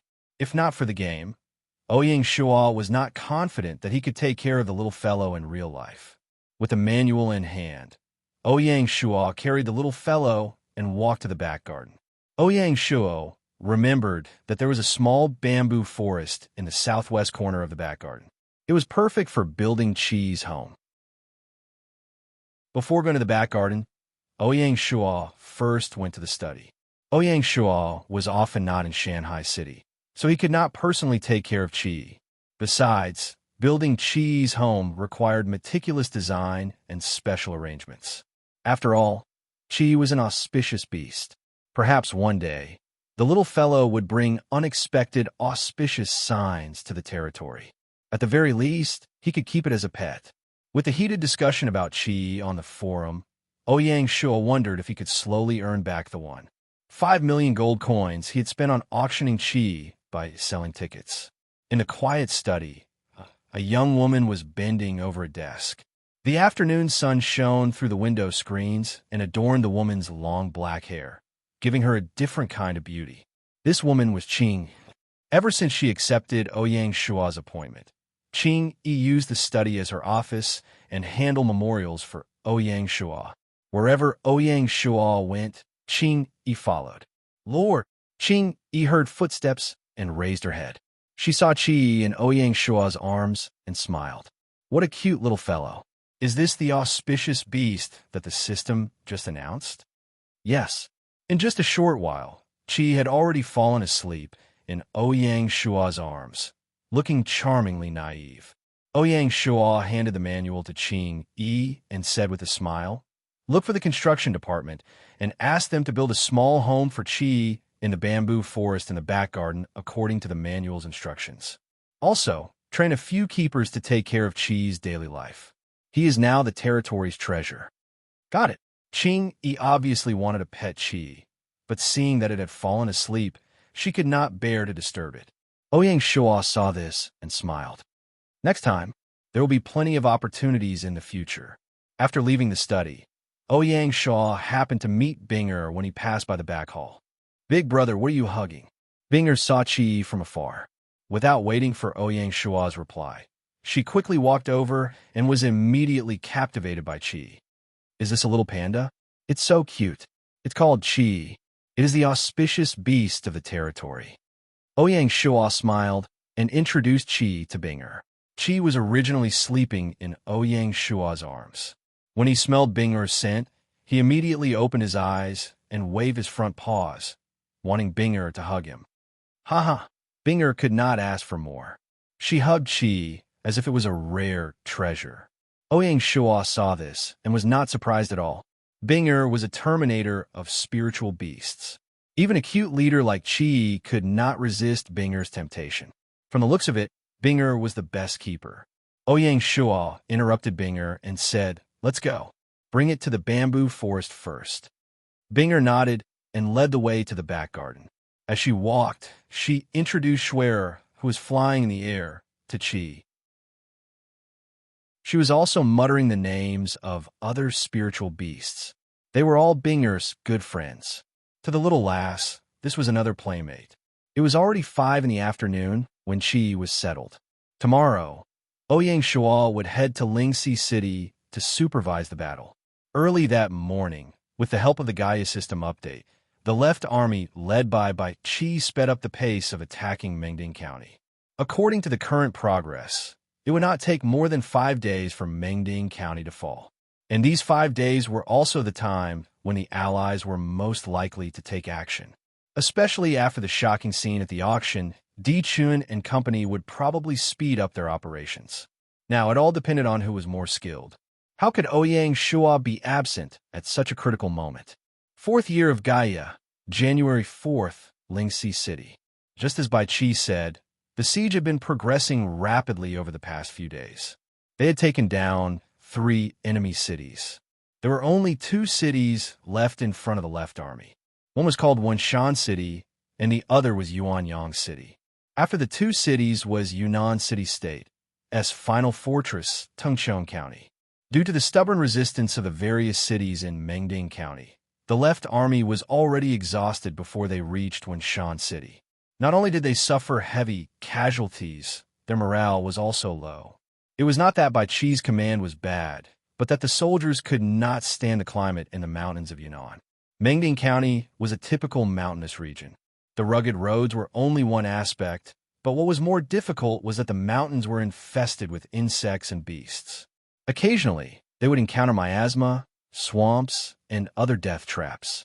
Apart from that, even drinking water was a huge problem. A single mishap could cause the soldiers to have diarrhea, or even diarrhea after drinking what looked like clear spring water. This would then lead to a series of complications that directly threatened the lives of the soldiers. During the march, there were constantly people who fell ill and even died from all sorts of strange diseases. It was a hair-raising experience. Coupled with the constant chaos in the Allied army, the soldiers could not sleep well. The supply convoys were attacked from time to time, and the supplies at the front were intermittent. At the most dangerous moment, the army ran out of food for an entire day. The continuous attacks, coupled with the heavy casualties during the siege, made the soldiers of the left army miserable. Even with a divine general like Bai Qi holding down the fort, their morale continued to plummet. Fortunately, they were finally about to make it out of this ordeal. Looking at Wenshan City in front of them, some soldiers even cried tears of joy. Chapter 785. As Bai Qi's army approached Wenshan City, the atmosphere of war in Yunnan province became extremely tense. Naturally, the major media outlets were unwilling to be left out. They invited military experts to make predictions on the direction of the war, hoping to attract the attention of the players and increase their newspaper sales. Some experts insisted on their previous point of view. They believed that Shanghai City had lost in Dongchuan County. Their advance in Mengding County would also be bumpy, and they would definitely suffer a fatal blow from Yunnan City. However, some experts did not think so. No matter what, Shanghai City had already taken down Mengding County. This meant that Shanghai City did not panic because of a single loss. Instead, they fought steadily, and they once again controlled the war. It was still unknown who would win and who would lose. Experts from all walks of life were expressing their own opinions and arguing with each other. It was very lively. The war reporters of the various newspapers also did their best to dig up the military strength of both sides and the losses of each battle. They even made a detailed comparison of the data. This made the players even more excited. Without a doubt, the war in Yunnan was not only important to Shanghai City, but it was also a historical event for the entire wilderness. It could be considered the first war in the wilderness where the media was fully involved and followed the entire process. In the future, it would probably become a norm. Tingyue County, Tengchong City. As early as a month ago, Tengchong City was under full martial law. In order to place the 170,000 Allied soldiers and 110,000 Allied soldiers in the city, so that they could carry out the teleportation tactic at any time, the entire inner city was emptied. The originally bustling inner city suddenly became a huge military camp. However, a chilling intent spread through the city, rendering the city incomparably cold and hard. Due to the need for secrecy, other than the grain transport team that transported fresh vegetables and meat for the army every day, no one was allowed to approach the inner city. Otherwise, they would be killed without question. Even the members of the grain transport team were fixed. Everyone had their portraits drawn and registered. Every time they entered and exited the city, they had to be checked. If they were found to have been replaced, or not all of them were present, the entire team would suffer. The grain transport team was responsible for entering the inner city at a fixed time and walking along a fixed route. Even the time they stayed was carefully calculated. If they were late, the entire team would immediately be imprisoned. There was no mercy to be spared. In this way, all prying eyes were blocked outside the tall city walls. City Lord's Mansion, Conference Hall. On this day, the lords and generals once again gathered in the large conference hall. Di Chun and Lord Chunshin had made a trip to the global auction, but ended up with nothing. They returned dejectedly and immediately rushed to Tengchong City. In just 3 or 4 days, the war had entered its most critical moment. What you're discussing now is when to release the 300,000 soldiers stationed in Tengchong City to fight the enemy to the death. This would determine the fate of the entire Yunnan city-state. The one speaking was the commander-in-chief of the Allied forces, Wu Qi. He stood up and looked at the various feudal lords, bowed, and said, "Sirs, after the stubborn resistance of the various cities in Mengding Commandery and the harassment along the way, not only have the enemy suffered heavy casualties, but they are also exhausted, their morale greatly reduced. This is their weakest moment. According to the reports from the front lines, in order to take down Mengding County, the 3 field legions of Shanghai City's left army had lost over 50,000 men, and almost an entire division had been annihilated. The losses could be said to be heavy. Of course, Yunnan City had also paid a heavy price for this. The left army was made up of Shanghai City's elite troops, with Bai Qi, a divine general, and a group of valiant generals that could be said to be a true dragon crossing the river. Their killing power was astonishing. In addition, Shanghai City's weapons, equipment, and siege equipment were all in the lead. Even if it was a siege, Yunnan City's stubborn resistance had taught everyone a bloody lesson. After this battle, Mengding City had been crippled. More than 40% of the young men in the territory had been killed. The local garrisons along the way had either been wiped out or captured. What was even more terrifying was that even the 50,000 soldiers of the coalition army stationed in Mengding City had been completely wiped out. In order to destroy the resistance of the following cities, the god of death, Bai Qi, did not show any mercy. He killed without blinking an eye. During this time, there was a city that resisted too stubbornly, causing the left army to lose over 8,000 men. After breaking through the city, Bai Qi ordered that no prisoners would be accepted. Anyone who participated in the battle was executed. Tens of thousands of heads were piled up outside the city gate, forming a small mountain. It was a terrifying scene. It was because of Bai Qi's thunderous methods that the left army's subsequent attacks were smooth. With the help of the system update, they had reached the border of Mengding City in just 4 days. The lords who knew the details, including Di Chun and the others, were speechless for a long time. As for the dozens of lords in Mengding City, they were already disheartened. Even if the city won in the future, they would not dare to return to their territory and continue to lead the people under their rule. The people who had lost their children and husbands would skin them alive. In the meeting hall, the voice of Wu Qi sounded again. In view of Bai Qi's reputation as a fierce god, Wenshan City and Yuanyang City have almost lost the will to resist. Bai Qi's army is tired, but if we don't intervene, the two cities will fall in a day or two. Once the two cities fall, Bai Qi's army will attack Tingyue County and cooperate with the enemy's central army to attack from two sides. When that time comes, our army will completely lose the strategic initiative. Therefore, I suggest that we immediately send troops to Wenshan City and encircle the enemy's left army. Hearing Wu Qi's words, the eyes of two of the lords present flashed with light. One was Wenshan City's Lord Hao Huiyufeng. His eyes flashed with hope, obviously hoping that the lords present would agree to Wu Qi's suggestion. That way, there would still be hope for his territory. As long as his territory was still there, anything was possible. The quick-witted Hao Huiyufeng thought of a deeper possibility. If city-state could defeat Bai Qi's army outside of Wenshan City and win this battle in one fell swoop, then after the battle, the vast Mengding County would become an ownerless land. As the lord of Wenshan City, he might even be able to rise to the next level. Thinking of this, the desire in Hao Huiyufeng's eyes intensified. The other was Yuanyang City's lord, the fake Burmese Little Six. The light in his eyes was thought-provoking.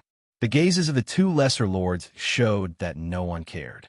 Di Chun, Qin Fun, and the others pondered over the words that Wu Qi had used earlier. Wu Qi had used encirclement and annihilation, not a surprise attack. Clearly, in this divine general's view, the so-called teleportation surprise attack tactic had lost its meaning. The essence of surprise attack tactics was to catch the enemy off guard. The problem was that there were only two cities left in Mengding County. Choosing one of the two, how could there be a surprise attack? Back when Wu Qi came up with the every citizen in Mengding County to fight tactic, he had already abandoned the traditional teleportation tactic. Instead, he wanted to use the entire Mengding County to wear down Bai Qi's army and gain the initiative in the decisive battle. Sun Tzu's Art of War had said, "In war, one must win by surprise."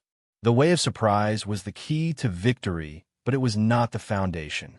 All surprise attacks were for the sake of the frontal battlefield. While weakening the enemy, the main force would be invincible on the frontal battlefield.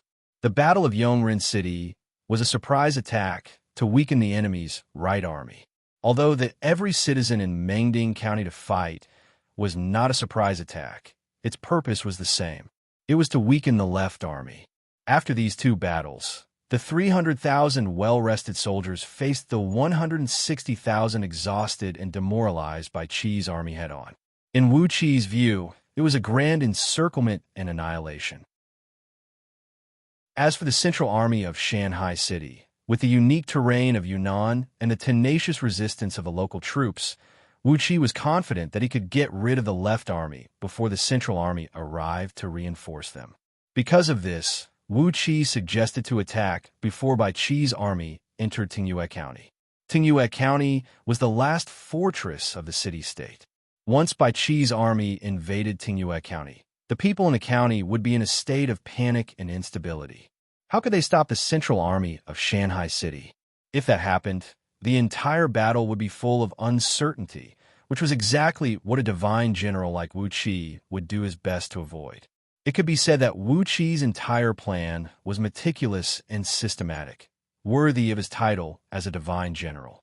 Even so, Di Chun and the other lords could not immediately make a decision. First, they still could not forget the teleportation raid tactic that they had used once.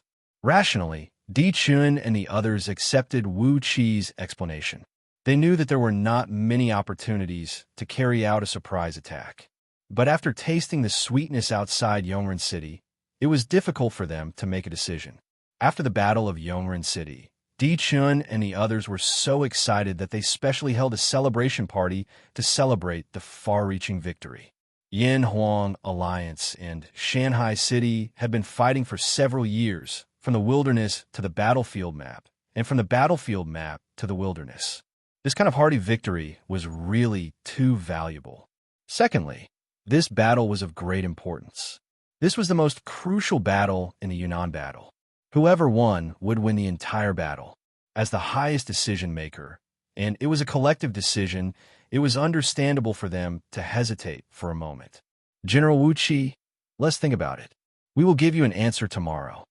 Di Chun represented the lords and gave his final opinion. He said, anyway, according to the report from the front line, Bai Qi's army is still resting outside the city. It seems that they do not intend to attack the city immediately. There is still time. Wu Qi heard this and sighed in his heart. He said, if that's the case, please make a decision as soon as possible. Don't worry, I will give you an answer tomorrow. Di Chun said. At this point, this military conference temporarily came to an end. Only an hour after the military conference ended, Ouyang Shuo received a detailed report. Di Chun and the others are really timid. Ouyang Shuo read the report and said to Du Ruhui, who was sitting opposite him with a smile, since the enemy is afraid to fight, let's give them a push. Understood. Chapter 786. 5th of January, 4th year of Gaia. Just as Di Chun and the rest were hesitating, under Ouyang Shuo's instructions, the surprise that the alliance of mountains and seas had prepared for the Yan Huang alliance was brought to the table, stirring up the world. Capital District, Fengtian County, Wanshe City. After New Year's Day, the weather in the north was bitterly cold. It was the coldest time of the year, and the sky was covered with dark clouds. The thick clouds rolled and rolled, as if it was about to collapse. In the wilderness, the cold wind was like a knife, cutting one's face, making one feel pain. Early in the morning, the wilderness was silent. The mountains, rivers, and grass that had long withered were covered by a thin layer of white frost overnight. Even the birds would not come out to look for food at this time. Wanshe City was located in the westernmost part of Fengtian County, and Zhongwu County was just outside the city gate. At 7 o'clock in the morning, the sky was bright. Suddenly, the sound of horses' hooves could be heard in the quiet border area. The horse stepped on the withered grass that was covered in white frost, making crunching sounds. Who dares to break into Handan City? The soldiers in charge of patrolling the border of Zhongwu County shouted for them to stop, but they were answered by a sky full of arrows. The whole group of soldiers were instantly shot like porcupines, and their faces were almost unrecognizable. Warm blood spurted out and slowly flowed on the ground, staining the white frost on the ground. It was very eye-catching. On this day, the 120,000 field army of Wanshe City, together with 150,000 mercenaries, suddenly attacked Handan City, igniting the flames of war in the north. Lao Ai, who had been passively defending, chose to take the initiative to attack. While Di Chun was trapped in the Yunnan battlefield, he was prepared to take a bite out of Handan City. The capital district was the largest province in China, with a total of 6 prefectures. Other than Jili Prefecture, where the capital was located, Handan City had 4 prefectures, while Heartstone City only had 1 prefecture. The difference between the two was like heaven and earth. Because of the vastness of the land, the combined area of the 4 counties of Handan City had already exceeded any of the Chuanan Province or Lingnan Province. In China, Handan City's area was second only to Shanghai City. The place Lao AI is attacking is the northernmost county of Handan, Zhongwu County. Zhongwu County is sandwiched between Fengtian County and Jili County, with only a narrow strip of land less than 500 miles wide in the north, connected to Sangzhou County, where Handan City is located. Therefore, if Heartstone City were to take over Zhongwu County, not only would they be on par with Handan City in terms of strength, but they would also be able to use Jili County as their border to govern Handan City. It was a very good deal for Heartstone City. Dichen was not a fool. How could he not guard against this? At the border of Zhongwu County, Handan City has deployed 2 field armies to guard against one sure city.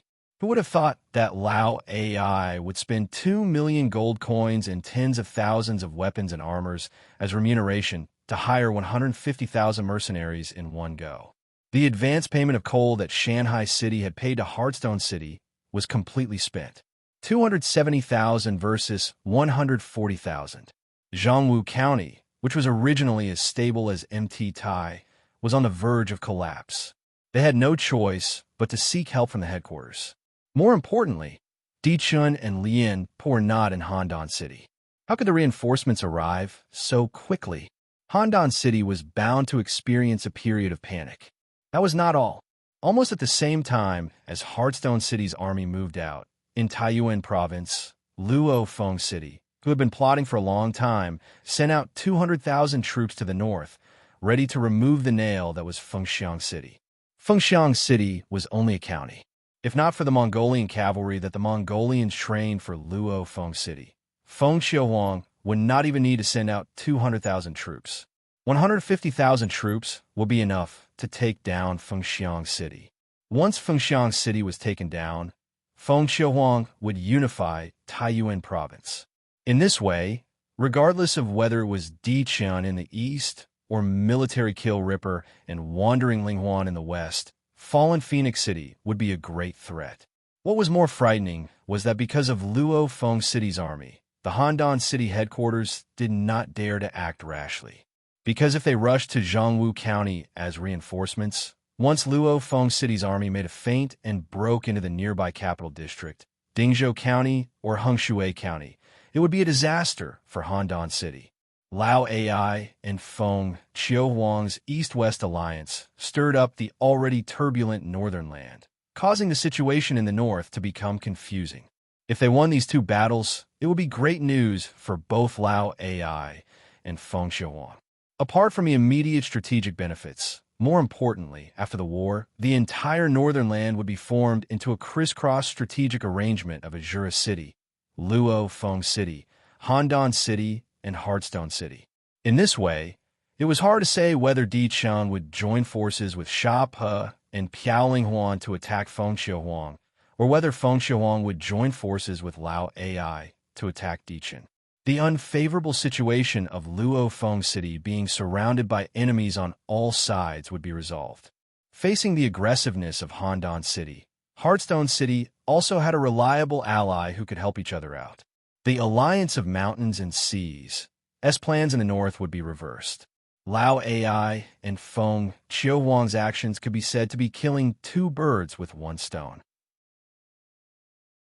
Not only did they help Shanghai City out of trouble, but they also achieved their respective strategic goals, maximizing the benefits of this military operation. Those who understood what was going on would probably be amazed. The various media outlets that were closely watching the Yunnan battlefield were even more shocked. Without a doubt, this was the strongest counterattack that the alliance of mountains and seas had launched against the Yin-Huang alliance for interfering in the Yunnan War. The deeper meaning of this was even more terrifying. Before this, Shanghai City had to face the combined forces of the Yin-Huang alliance, alone, and it was one against many. Moreover, they wouldn't believe that Ouyang Shua wasn't behind Lao Ai and Feng Qiuhuang's actions. The alliance of mountains and seas, this joint operation meant that the Yin-Huang alliance had caused a lot of trouble for Shanghai City in the Yunnan battlefield, forcing Ouyang Shua to ask for help from his allies. On the other hand, it also reflected the subtle changes within the alliance of mountains and seas. Ouyang Shua, who had already taken down 2 provinces and was about to take down 3 provinces, was obviously planning to use the world as a chessboard to face the Yin-Huang alliance head-on. This news made the players who were watching the show excited.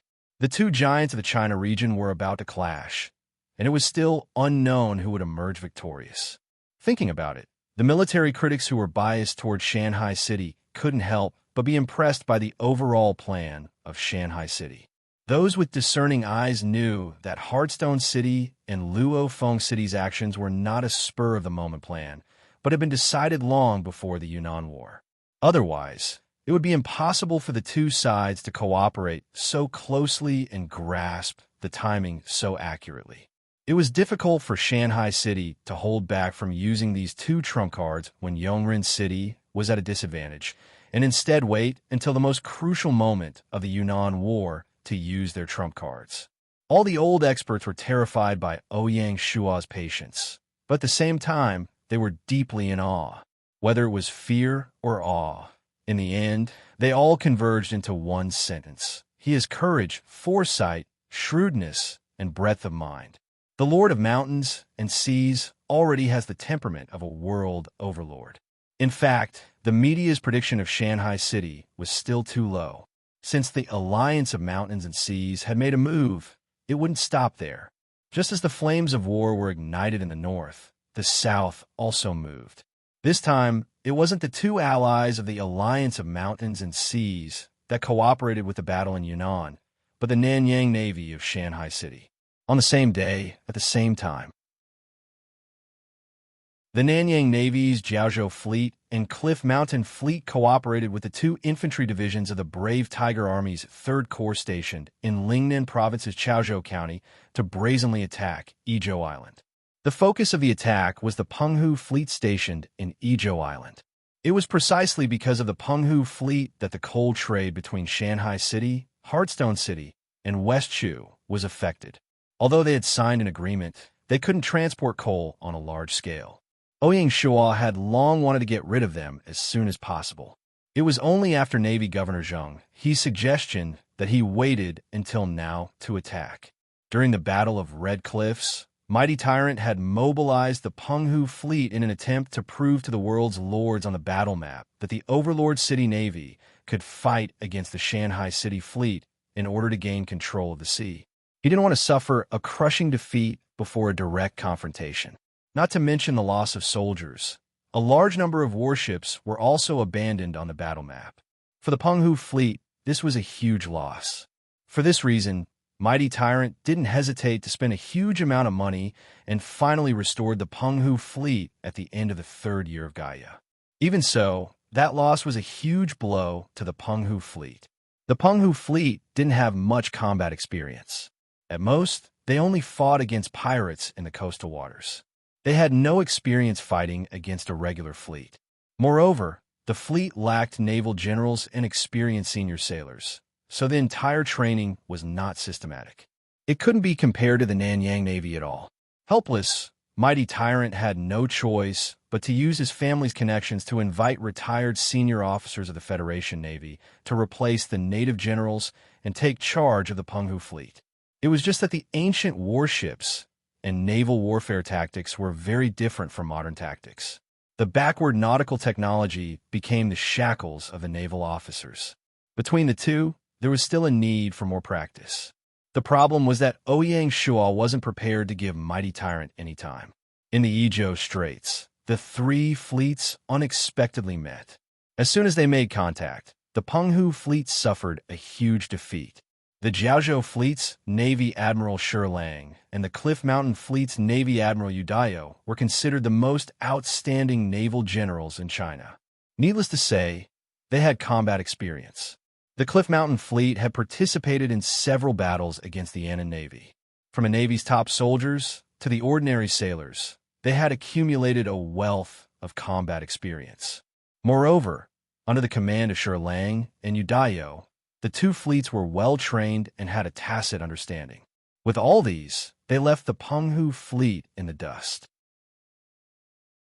With these two fleets joining forces, with the advantage of the improved P1 cannon, coupled with surprise attack tactics, how could the rookie Penghu fleet be a match? The Ijo island that mighty tyrant had painstakingly taken down was in imminent danger.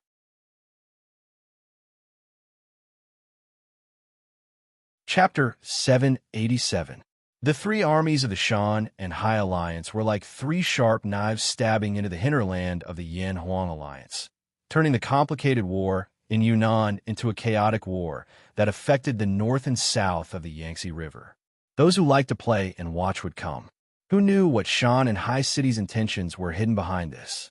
As the war unfolded, everyone was paying attention to how the Yan-Huang Alliance would deal with this crisis.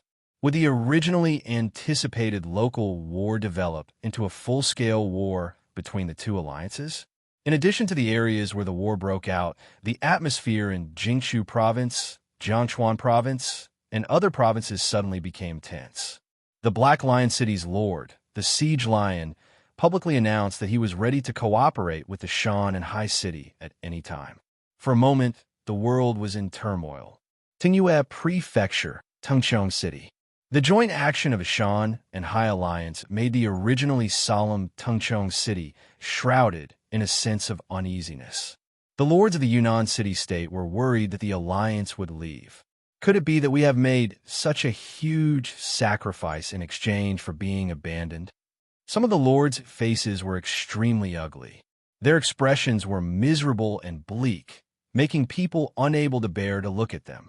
Even Qin Fun, who is usually unusually calm, could not hide his uneasiness. With the nature of the Yan-Huang alliance, it was not impossible for them to withdraw at this time. That afternoon, all the lords' eyes were focused on the west side of the city lord's mansion, nervous and expectant. In a side courtyard on the west side of the city lord's mansion, the seven lords of the Yan-Huang alliance, Wu Qi, Tian Dan, and Lien Pe, sat together for an emergency meeting. The topic of discussion was naturally the action of the Shan and Hai Alliance. When he received the news, Xiongba was about to leave Tengchong City, but he was stopped by Wu Qi. Xiongba had spent a lot of effort to take down Ijo Island, and it was also his proud work.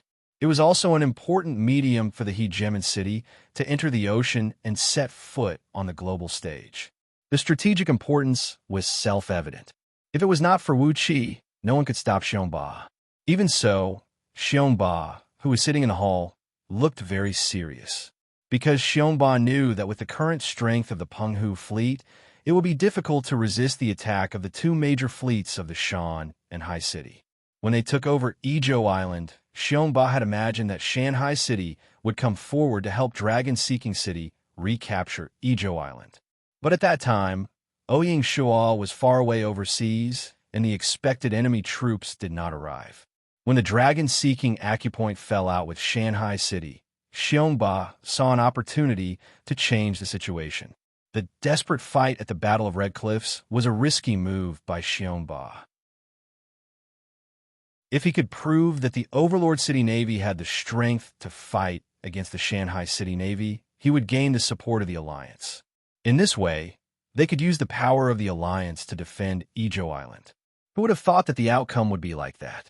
Not only did they fail to achieve their goal, but they also made Xiongba the laughingstock of the alliance. They couldn't raise their heads for a long time. Fortunately, Xiongba was an ambitious and ruthless person. The problem of face was secondary. The key was how to defend Ijo Island. For this reason, Xiongba stepped up his efforts to drive a wedge between Dragon-Seeking City and Penghu Fleet while increasing its combat power. At the same time, Xiongba personally oversaw Ijo Island for the past 2 months. He presided over the island's construction, won over the hearts of the natives, strengthened the island's defenses, and opened up ocean trade. Xiongba's actions couldn't be said to be careless. In another 3 or 4 months, Xiongba was confident that he could defend Ijo Island and make it impregnable. He didn't expect that Shanghai City would give Izhou Island a fatal blow at this time. If he had known this, Xiongba wouldn't have listened to Di Qin's instigation and intervened in the Yunnan War for no reason, which then caused Shanghai City's hostility and led to Shanghai City's revenge. A trace of regret flashed in Xiongba's heart. While Xiongba was in a daze, Wu Qi's sonorous and powerful voice sounded in the meeting hall. He said loudly, "Sirs, the intention of the Shanghai Alliance is very obvious. They want to force the alliance to withdraw from Tangchong City at the critical moment of the Yunnan War. Once the alliance withdraws, Yunnan City will no longer have the power to resist and will fall into the hands of Shanghai City. In that case, all our previous efforts will be in vain.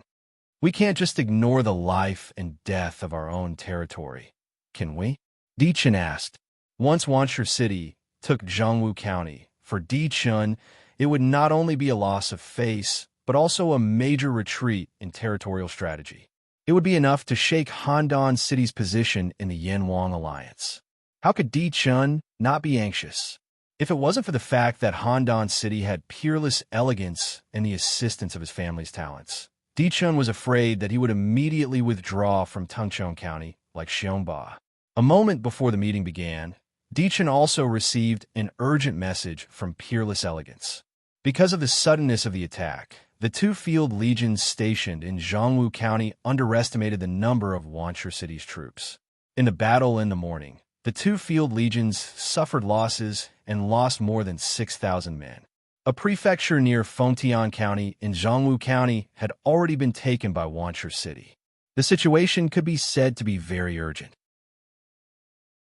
If it wasn't for Di Qin's experience and his calmness, he would have long been unable to sit still. Wu Qi shook his head and said, "It's not that we don't care, but the problem is how to care. Is it to be led by the nose by the enemy, or to seize a fleeting opportunity in a crisis and seek victory in the midst of death?" "What do you mean?" Di Qin and the others suddenly became interested. From the meaning of Wu Qi's words, it seemed that there was a way to break out of the situation. Wu Qi nodded and continued, "In my opinion, the League of Mountains and Seas, its 3 attacks seemed fierce, but because of the suddenness of the attack, we were caught unprepared. All the territories have deep foundations. No matter which army of the enemy wants to achieve the desired result, it will take more than a day or 2. Therefore, we still have time to turn back. That's why I have to hurry back now. It's not too late to go back now, and the situation can still be controlled. If we delay any longer, the outcome of the war will be unpredictable." Di Qin was a little puzzled and even a little disappointed. He thought that Wu Qi would say something brilliant and come up with some strange plan. Who would have thought that it would be such an argument? Wu Qi's expression didn't change, and he said calmly, "The territories of the Alliance have long formed a system, and how to deal with foreign invasions has its own rules. If all of you go back now, you may not be able to play any decisive role." Although he instinctively didn't want to admit it, Di Qin couldn't refute Wu Qi's judgment. The struggle for hegemony in the wilderness relied on teamwork, and the territorial system played a key role. The Lord was only the helmsman, and he wasn't indispensable at all times.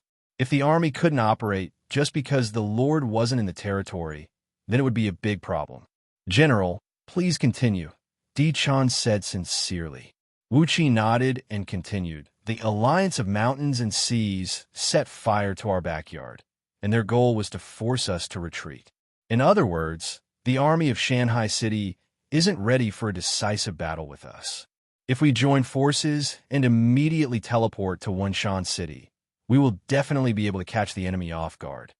According to the reports from the front lines, this morning, Bai Qi's army is still resting outside the city, and there are no signs of attacking.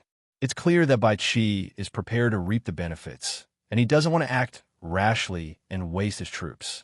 Therefore, as long as we take the enemy by surprise and defeat the army of Shanghai City on the main battlefield, the morale of Shanghai City's allies will definitely plummet. When that time comes, we can go back and clean up the situation. It's not too late. The eyes of Di Qin and the others lit up when they heard this. According to what Wu Qi said, they wanted to fight back from the brink of death. Because of the alliance of mountains and seas, actions, the alliance's original plan to launch a surprise attack seemed to have become possible, and the war in Yunnan once again ushered in the dawn of victory. All right, we'll follow General's plan. Di Chun, who was the most determined to retreat, was the first to stand up and support Wu Qi's plan. Among everyone present, no one wanted to defeat Shanghai City more than Di Chun. Di Chun really didn't want to miss such a rare opportunity. Even if it was a little risky, it was worth it. As long as they successfully attacked Shanghai City in Yunnan, the alliance of mountains and seas, which had lost its pillar of support, wouldn't be a threat to Di Chun. What Wanshui City took away now, I'll take back twice as much in the future. Di Chun thought to himself. Previously, Handan City didn't attack Wanshui City because of the existence of Shanghai City. Once Shanghai City lost the war in Yunnan, they would probably have to recuperate slowly and wouldn't have the energy to care about the fate of Wanshui City. Di Chun seemed to be able to see the day when Handan City would conquer the entire capital district. Agreed. The lords of the Yin-Huang Alliance followed suit. Lord Chun Shun, Feng Qingyang, and Battle Wolf didn't have any worries, and naturally didn't want to retreat at this time. Military Kill Ripper and Wandering Huan didn't have any urgent matters at the moment, so they had no reason to object. Military Kill Ripper, in particular, hated Ouyang Shua to the core. Military Kill Ripper would always be at the front to take care of Shanghai City. What was surprising was that among the 7 of them, Wu Qi's lord, Xiong Ba, was hesitant and didn't express his opinion. The atmosphere in the hall suddenly became a little strange. After a long silence, Di Chun asked, Xiong Ba, what are you thinking? As he spoke, Di Chun looked at Xiong Ba with a meaningful look. Everyone present was smart, so how could they not know what Xiong Ba was thinking? Di Chun's Zhongwu County was besieged by 2 field armies at the front lines, and with reinforcements coming from behind, the army of Wanshui City wouldn't be able to do much. Don't forget, more than half of the army of Wanshui City was made up of mercenaries. They knew the nature of mercenaries very well. When the war was going smoothly, these mercenaries would be at the front, killing the enemy with their lives and looting the spoils of war. But if the war was going badly, they would be the first to run. But Izhou Island was different. It was facing the world's strongest navy. Plus, Izhou Island was isolated in the sea. Even if Overlord City wanted to send reinforcements, they were powerless. Now Izhou Island was in danger of being captured at any moment. So, how could Xiong Ba not hesitate?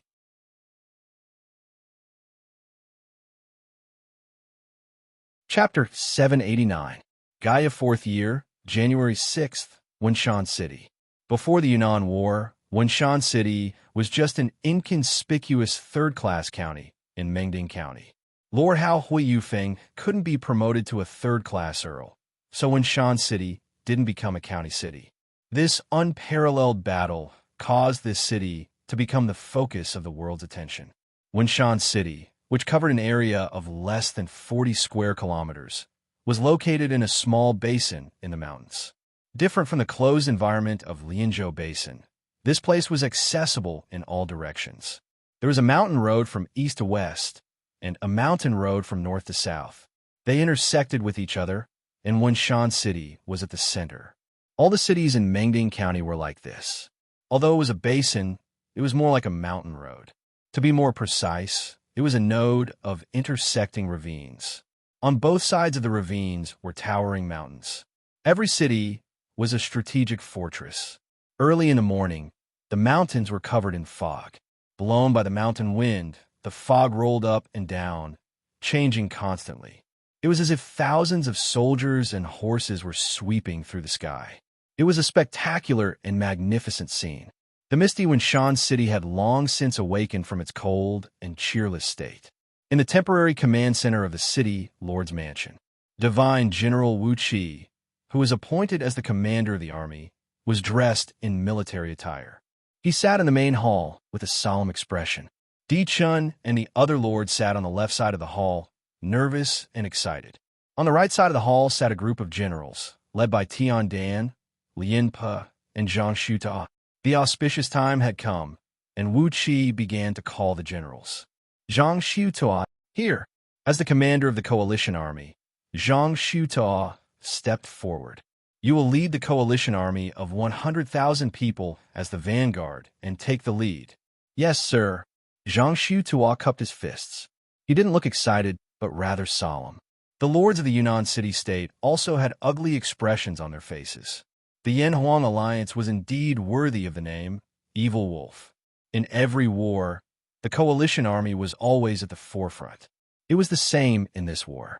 But since things had come to this, they couldn't struggle and could only accept their fate. Zhang He was the deputy commander of the coalition army, but he didn't show up in the Yongren city battle. As a fierce general under Chao during the Three Kingdoms period, Zhang He was not to be underestimated. There were two Zhang Xiutao and Zhang He in the city-states coalition army, and they were famous in all directions. I'll have you lead the remaining 10,000 soldiers of the Allied army to sneak through the forest, penetrate the enemy's rear, and cut off their supply line. Yes, sir. Zhang San accepted the order.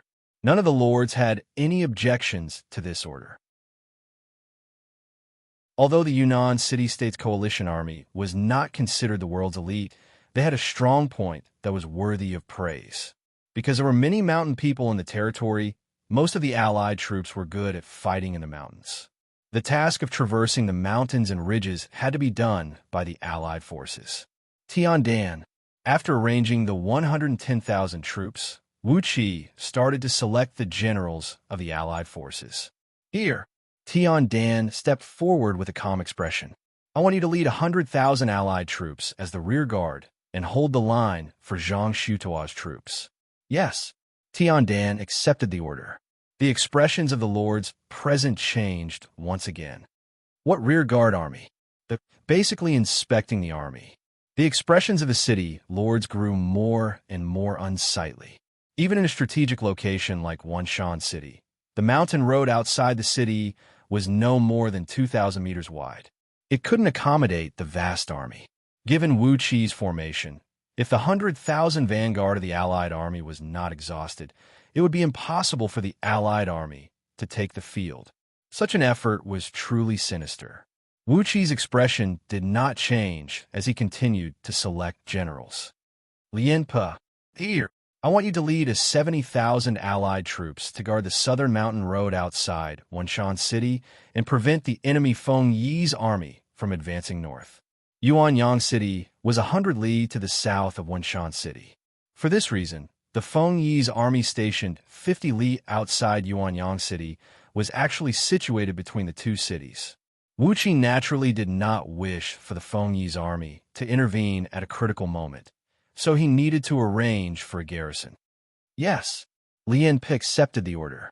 With 70,000 Allied troops, Lianpe was confident that the Feng Yi's army would not be able to cause any waves. At this point, all 280,000 generals had been arranged. In order to do his utmost to take down the Dragon Stallion army, Wu Qi had not stationed a single soldier in Wanshan City. Other than the city guard division that had been stationed in the city, only the personal guards that the lords had brought with them were left behind. The total number of soldiers in Wanshan City was less than 20,000. Wu Qi did not dare to take killing God by Qi lightly. Wu Qi stood up, and with a swoosh, all the other generals followed suit. Even Di Chun and the other lords unconsciously stood up, solemn expressions on their faces. The military order has been issued. All divisions are not to slack off. Set out immediately. This commander wishes you all a victorious return. Yes. The general's voice was like a clap of thunder in the command center. Just like that, the nearly 300,000 soldiers led by the various generals who had been transported through the night finished their breakfast before the sun had even risen. Then, they marched out of the city gates in an orderly fashion, their swords pointed at the Dragon Stallion army. This army, which blotted out the sun, shattered the tranquility of the morning, and brought slaughter to the mountains and forests. On a mountain road 10 li east of Wanshan City stood a massive camp. This was the encampment of the Dragon Stallion army. Upon closer inspection, one would notice that this camp was exactly the same as the one Fan Lihua had set up outside Whitestone City in Southridge Province. The entire camp was a fortress of death, and it would be incredibly difficult to take it down. Bai Qi stood atop a tall building in the camp, his eyes gazing into the distance. The enemy has left the city. As the god of slaughter, Bai Qi was very sensitive to killing intent. He could sense the monstrous killing intent coming from the city in front of him. Even without seeing a single soldier, Bai Qi had already made his judgment. Shanghai City had already set up an inescapable net for this battle, and the various divisions were already in position. But they were still facing an elite army of 300,000, a pack of vicious wolves with the power to destroy the heavens and extinguish the earth. The slightest carelessness could result in a backlash from these vicious beasts. As such, how could Bai Qi not be cautious? Standing at Bai Qi's side were an old man and a young man. Upon hearing these words, both of their expressions turned solemn. The old man was the strategist Jia Su. Ever since the Battle of Yunnan, Jia Su had been sent by Ouyang Shuo to serve as Bai Qi's strategist. Jia Su was responsible for half of the Black Chess plan. The young man was the commander of the Dragon Stallion Army's 4th Legion, Luo Shixin. He gazed at Bai Qi with unconcealable reverence. After following at Bai Qi's side for so long, any hot-blooded soldier would be subdued by Bai Qi's methods and style. This was especially true for a young general like Luo Shixin. Of course, after several years of tempering, this young general who had just arrived at Shanghai City had shed away the last shreds of his inexperience. He had become calm and capable, and his face now had the bearing of a great general. Strangely, Luo Shixin's expression this morning was a little strange, as if he was thinking about something. He gazed at the other side with a complicated expression. When Jia Su saw this, he immediately guessed what Luo Shixin was thinking. Smiling, he asked, "Shixin, the commander of the allied army, Zhang Xiutao, is acquainted with you? How about it? Can you do it later?" Luo Shixin's expression froze. Even Bai Qi, who had been gazing into the distance this entire time, withdrew his gaze and glanced at Luo Shixin. Zhang Xiutao and Luo Shixin were not merely acquainted. They could even be called master and disciple. Historically, Luo Shixin's military path had begun under Zhang Xiutao's command. His entire campaign had been inseparable from Zhang Xiutao's guidance and training. It would not be an exaggeration to say that Zhang Xiutao was Luo Shixin's master. In ancient times, the relationship between a teacher and a disciple was more important than the heavens. There was even a saying that a teacher for a day, a father for a lifetime. Asking Luo Shixin to fight Zhang Xiutao, his master, on the battlefield was indeed a little too difficult for him. It was also a little cruel. After a long time, Luo Shixin finally said, "What can we do even if we each serve our own masters?" Jia Su smiled and said, "Shixin, you don't have to be depressed. I heard that Zhang Xiutao is a stubborn man. When the enemy is defeated, you will have to personally persuade him to surrender to Shanghai City. In this way, the two of you, master and disciple, can fight on the battlefield together. Wouldn't that be a beautiful story?" As for the current situation, it is as you said, everyone serves their own masters. There is no room for personal feelings. As a general, you must be loyal to your master and fight with all your might. I believe that your master, Zhang Xiutao, will not only not blame you, but will also be very gratified. Hearing this, Luo Shixin's expression softened. He bowed slightly to Jia Su and said, "Thank you for your explanation, military advisor." Thinking back to his master's words and actions, Luo Shixin felt that the military advisor's words were indeed reasonable. Thinking about how he could fight on the battlefield with his master in the future, Luo Shixin felt a little excited. In that case, I will have to perform well in this battle. Luo Shixin looked up into the distance and said in his heart, "Master, Shixin will definitely do his best in this battle." Luo Shixin wanted to prove to Zhang Xiutao that he had already grown into a great general. Jia Su smiled slightly when he saw this. In ancient times, it was also the duty of a military advisor to think carefully about politics. Seeing this, Bai Qi gave Jia Su a rare look of approval. At this moment, rumbling sounds came from the distant mountain path.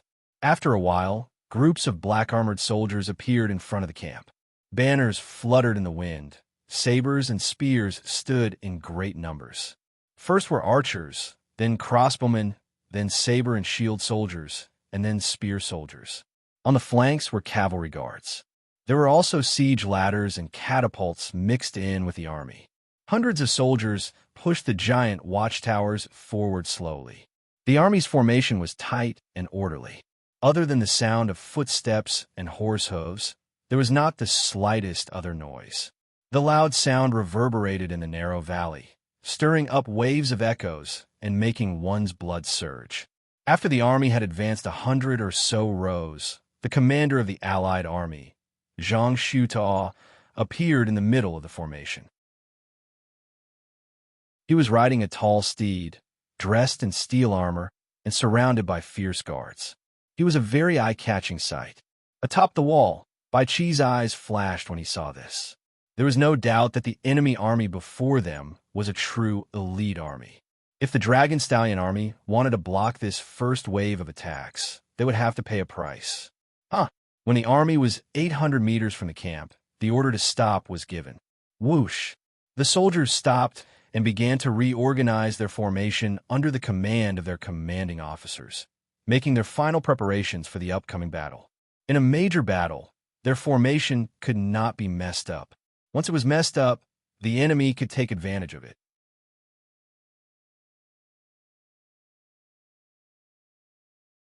Chapter 790.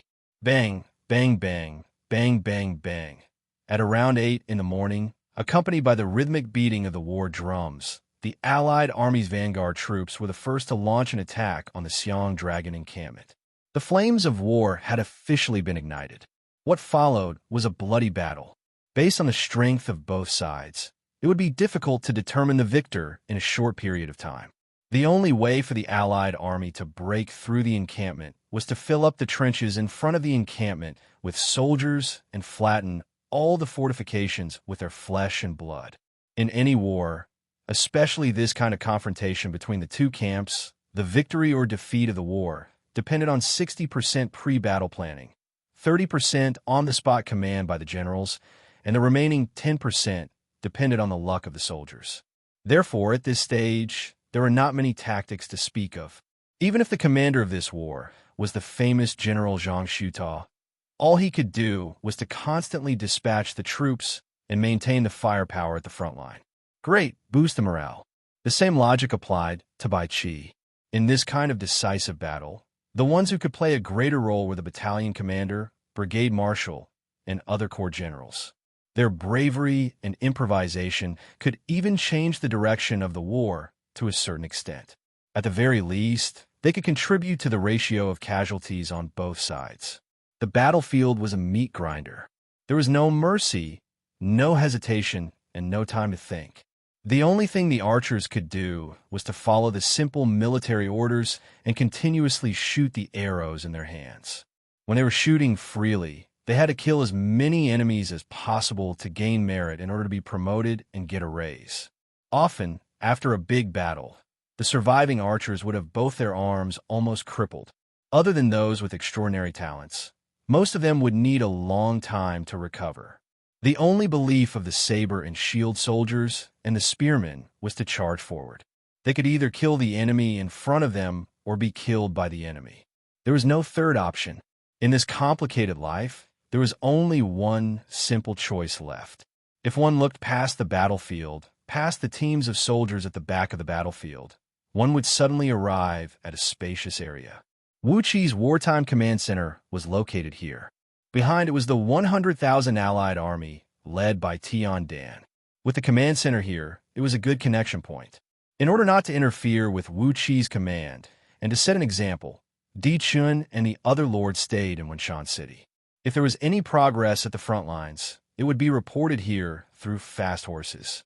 On the East Gate Tower, Di Chun and the others were sitting side by side. Di Chun looked up at the sky. It was already 11 o'clock in the morning. which meant that the Allied forces had been attacking for 3 hours. In 3 hours, nearly 20,000 people had been sacrificed, but the battle reports from the front lines were barely satisfactory. The Lord's mentality began to fluctuate, and they couldn't help but start talking to each other. The one who spoke was War Wolf, who was also the most tactically literate among the lords. He frowned and said, "Something's not right. For by Chi to set up such a fortified camp, it didn't seem like he was going to attack Wenshan City. Rather, he seemed to have anticipated our attack. Don't you think this scene is very familiar?" War Wolf wasn't the only one who found it familiar. "You mean when Shanghai City attacked Lingnan City-State, the Fanliwa army staged a trap outside Whitestone City, right?" Shonba said. "That's right, it's exactly the same." Di Chun and the others felt a chill run down their spines when they heard what the two of them said. It shouldn't be. At that time, Fanliwa dared to defend the camp because the other two armies were nearby. If they marched quickly, they could reach Whitestone City in 1 or 2 days. But now it's different. The Shanghai City Middle Army, which is closest to Wenshan City, will need 4 or 5 days to arrive. Not to mention, there will be local garrisons obstructing them along the way. If the Central Army can reach Wenshan City within a week, they'll be considered powerful. That's right. In a week, the daylilies will have turned cold. The lords all spoke up, instinctively unwilling to believe War Wolf's deduction. Then how do you explain by Chi's camp? War Wolf still couldn't get over it. Lord Chunshin smiled and said, "Perhaps Bai Chi is cautious in his use of troops. Whether he attacks a city or not, his camp will be very sturdy. He's a divine general, after all, and there will always be something special about him. In my opinion, there's no need to be paranoid." "I hope so." War Wolf shook his head and didn't argue any further. After all, there was no evidence, and he couldn't say anything. Although the lords didn't believe War Wolf's judgment, there was still a trace of haze in their hearts. Now we can only hope that this battle will end soon. Di Chen's sight basically represented the thoughts of all the lords present. One battle to determine victory or defeat. If you weren't in the game, you wouldn't be able to understand the tension and pressure. As long as the war didn't end, every minute, every second was a kind of torture for them. Every battle report sent by the herald at the front line would affect their sensitive nerves. Taking advantage of Di Chen's words, Qin Fun, who had been silent all this time, suddenly took the opportunity to say, "Since it's like this, should we inform General Wu Qi and have him send in the rear army to speed up the progress of the siege?" The atmosphere at the top of the city wall suddenly became somewhat awkward. Yanhuang Alliance secretly suppressing Yunnan City-State was one thing, but now that it was put on the table, it was another. Seeing Qin Fun's cautious and pitiful appearance, Di Chen almost nodded in agreement. But this was a military matter, and there was no room for soft-heartedness. In just a moment, Di Chun spoke on behalf of Yanhuang Alliance and said with a smile, "The space at the front line is limited. No matter how many people there are, it won't help. Let's wait a little longer." However, this smile was as fake as it could be. Just as Qin Fin was about to argue for a little longer, a messenger suddenly ran downstairs. "Urgent military news, urgent military news." When the lords heard this, their hearts skipped a beat for a second or two. Seeing that the messenger was one of his own, Qin Fin almost scolded and asked, "Quickly, what happened?" "Reporting to my lord, Tongcheng County is under attack." The messenger did not dare to be negligent and reported the military news one by one. After hearing this, Di Chun and the others looked dignified. After a long time, they sighed and said, "I didn't expect Shanghai City to have such a backup plan." In addition to the Middle Army, they also secretly contacted the Mountain Barbarian tribe. "Yes, Tongcheng County is in trouble," Qin Fin said with a nervous expression. This was not surprising. This was his old nest. Once it was breached, everything would be over. Di Chun, on the other hand, was calm. "You don't need to be too anxious. This is not a completely bad thing. At the very least, it proves that Shanghai City's Middle Army has no intention of coming to the rescue of the Dragon Stallion Army. In other words, our previous worries were unfounded. On the battlefield, we still have enough of an advantage." "You're right. As long as we quickly deal with the Dragon Stallion army, we will have the advantage of transportation formations and will definitely be able to rush back to reinforce them before the enemy breaks through Tengchong County. There is still time, Battle Wolf analyzed. Lord Chunshin also followed suit, saying, Shanghai City is doing this to besiege Wei to save Zhao. We must not panic and fall into the enemy's trap. That's reasonable. After hearing what Di Chun and the others said, the expressions of the feudal lords of the Yunnan city-state relaxed a little. Qin Fan thought about it and agreed. Even so, Qin Fan would not give up this rare opportunity. He took the opportunity to say, although you say that, Tengchong County is still our last fortress. If we let the Shanghai City army trample over it, even if we win, we will be riddled with scars. Will such a city be able to withstand a second invasion from Shanghai City in the future?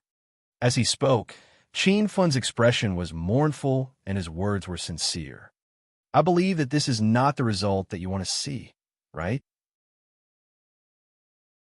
So, I implore all of you once again to let the Allied forces take the lead. Strive to end the battle as soon as possible to avoid any undue delays. What do you think? As he spoke, Qin Fan swept his gaze over Di Chun and the other members of the Yan-Huang alliance. If at this time, the enemy still wanted to preserve their strength and disregard the survival of their city, then Qin Fan would have to seriously consider whether it was worth cooperating with the Yan-Huang alliance. Seeing this, Di Chun and the others also had solemn expressions, understanding the meaning behind Qin Fan's words. The leaders of the Yan-Huang alliance looked at each other and finally nodded to Di Chun. Di Chun understood and turned to Qin Fan. Since the situation has changed, we should adjust our tactics. I will immediately inform General Wu Qi of the situation in Tengchong County and have him speed up the assault. When it came to the time to sacrifice, Di Chun and the others would not hesitate. Just as Qin Fan said, the Yan-Huang alliance's main interest was to use Yunnan City as a chess piece to curb the rise of Shanghai City. Since they were chess pieces, they could not be too weak. Otherwise, even if Shanghai City was defeated this time, they would still be able to take down Yunnan City the next time they came back. If that was the case, what was the point of sending reinforcements? The Yan-Huang alliance was not a machine that could produce 200,000 soldiers at any time. This battle in Yunnan had already caused great damage to Yunnan City, and it was nearing the limit of what they could bear. Once Tengchong County fell into a sea of fire, it would not be easy to clean up the mess. Thank you. Qin Fan cupped his fists and sighed in his heart. If we are not strong enough, we can only rely on others. In less than 15 minutes, the decision of Di Chun and the others was made known to Wu Qi. When Wu Qi heard this, he heaved a sigh of relief. His judgment was the same as Di Chun and the others. He was also suspicious of Xiang Dragon Barracks and was always on guard. At this moment, the boulder in his heart had been lifted. Wu Qi raised his head and looked at the barracks in the distance. He muttered to himself, besieging Wei to save Zhao. Bai Qi, you are too confident. Do you really think that a barracks can take down my 300,000 soldiers? Pass down the order. Let the rear force press forward and take down the enemy's barracks as fast as possible at all costs. Wu Qi no longer hesitated and gave the order to attack. Yes, sir. As the order was passed down to the front line, the attack on the Xiang Dragon Barracks became more intense. The flames of war that were about to erupt burned even more fiercely.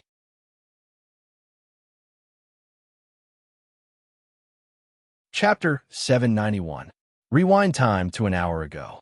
Almost at the same time as the battle outside Wenshan City, the Central Army led by Shi Wansui also moved. Throughout the entire Yunnan War, the Central Army was the most low-key. Since the beginning of the war, they had been stationed at the eastern border of Tingyue County. Overall, they advanced slowly, focusing on defense and surveillance, followed by breaking through the city. With the eruption of the battle in Wenshan City, it was time for the Central Army to reveal its edge. On that day, the two field armies of the Central Army changed their usual cautious style and began to rampage through Tingyue County. They headed straight for Tengchong City in the middle of Tingyue County. The various cities in Tunghua County were already on guard. They had received orders from the High Command to defend the city to the death and delay the battle. Their goal was to cooperate with the Allied army in the encirclement battle outside Wenshan City. The problem was that the Central Army was not the only one attacking Tunghua County. Tunghua County, deep in the mountains southwest. It was the same morning on the 6th of January. The same mountains, valleys, fog, and the cold morning light. Similar to the 100,000 mountains near Lianzhou Basin, there were mountain barbarian tribes of various sizes living in the mountains southwest. They were scattered all over the mountains and valleys. The mountain barbarians made a living by hunting. Occasionally, they would go down the mountains to trade with the villages and towns at the foot of the mountains, exchanging game, herbs, and other mountain specialties for some daily necessities. Other than that, there was no other interaction. It was not that the player lords near the mountains did not think of recruiting these mountain barbarian tribes. After all, in the first year of Gaia, Shanghai City's mountain barbarian heavy infantry was already unparalleled in the world. It was the envy of the lords. However, Chiyo's appearance made the lords' plans fall through. During the period when Chiyu descended into the wilderness, the mountain barbarians from all over the country had either resolutely embarked on a long journey to Chiyu City to follow the barbarian king, or were waiting for an opportunity to set off on their journey. As such, the lords' attempts to recruit them naturally fell through. Occasionally, there were lords who were lucky enough to lure them with great benefits, but they only managed to recruit one or two small tribes. It was not enough to form an organized army. When Ouyang Shuo personally led the army to defeat Chiyo's army and beheaded Chiyu, activating the fiend god bloodline and ascending to the position of barbarian king, the situation changed again. Knowing the importance of the mountain barbarians, Ouyang Shuo naturally would not ignore the various mountain barbarian tribes. After appeasing the mountain barbarians of Chiyu City, the first thing Ouyang Shuo did was to send out the mountain barbarian representatives to various mountain barbarian tribes. The first was to announce to the tribes that a new barbarian king had been born and let them pledge their loyalty to the new king. Secondly, it was to maintain contact with these tribes in preparation for Shanghai City to occupy this region in the future. Before the war in Yunnan began, when Ouyang Shuo passed by Chiyu City, he even specifically sought out Elder Mu Yao of the mountain barbarian tribe from Southern Cloud Province. He asked Mu Yao to once again head deep into the mountains of Yunnan and contact the various mountain barbarian tribes. As it turned out, the effect was quite good. Through the propaganda of the Mountain Brute Liaison Officer, in addition to the earth-shattering changes in Wuzhou County, the various Mountain Brute tribes had an initial recognition towards Shanghai City, towards Ouyang Shuo, the Brute King. When Bai Qi led the left army to attack Mengding County, he had secretly arranged for the troops in charge of transporting rations and supplies.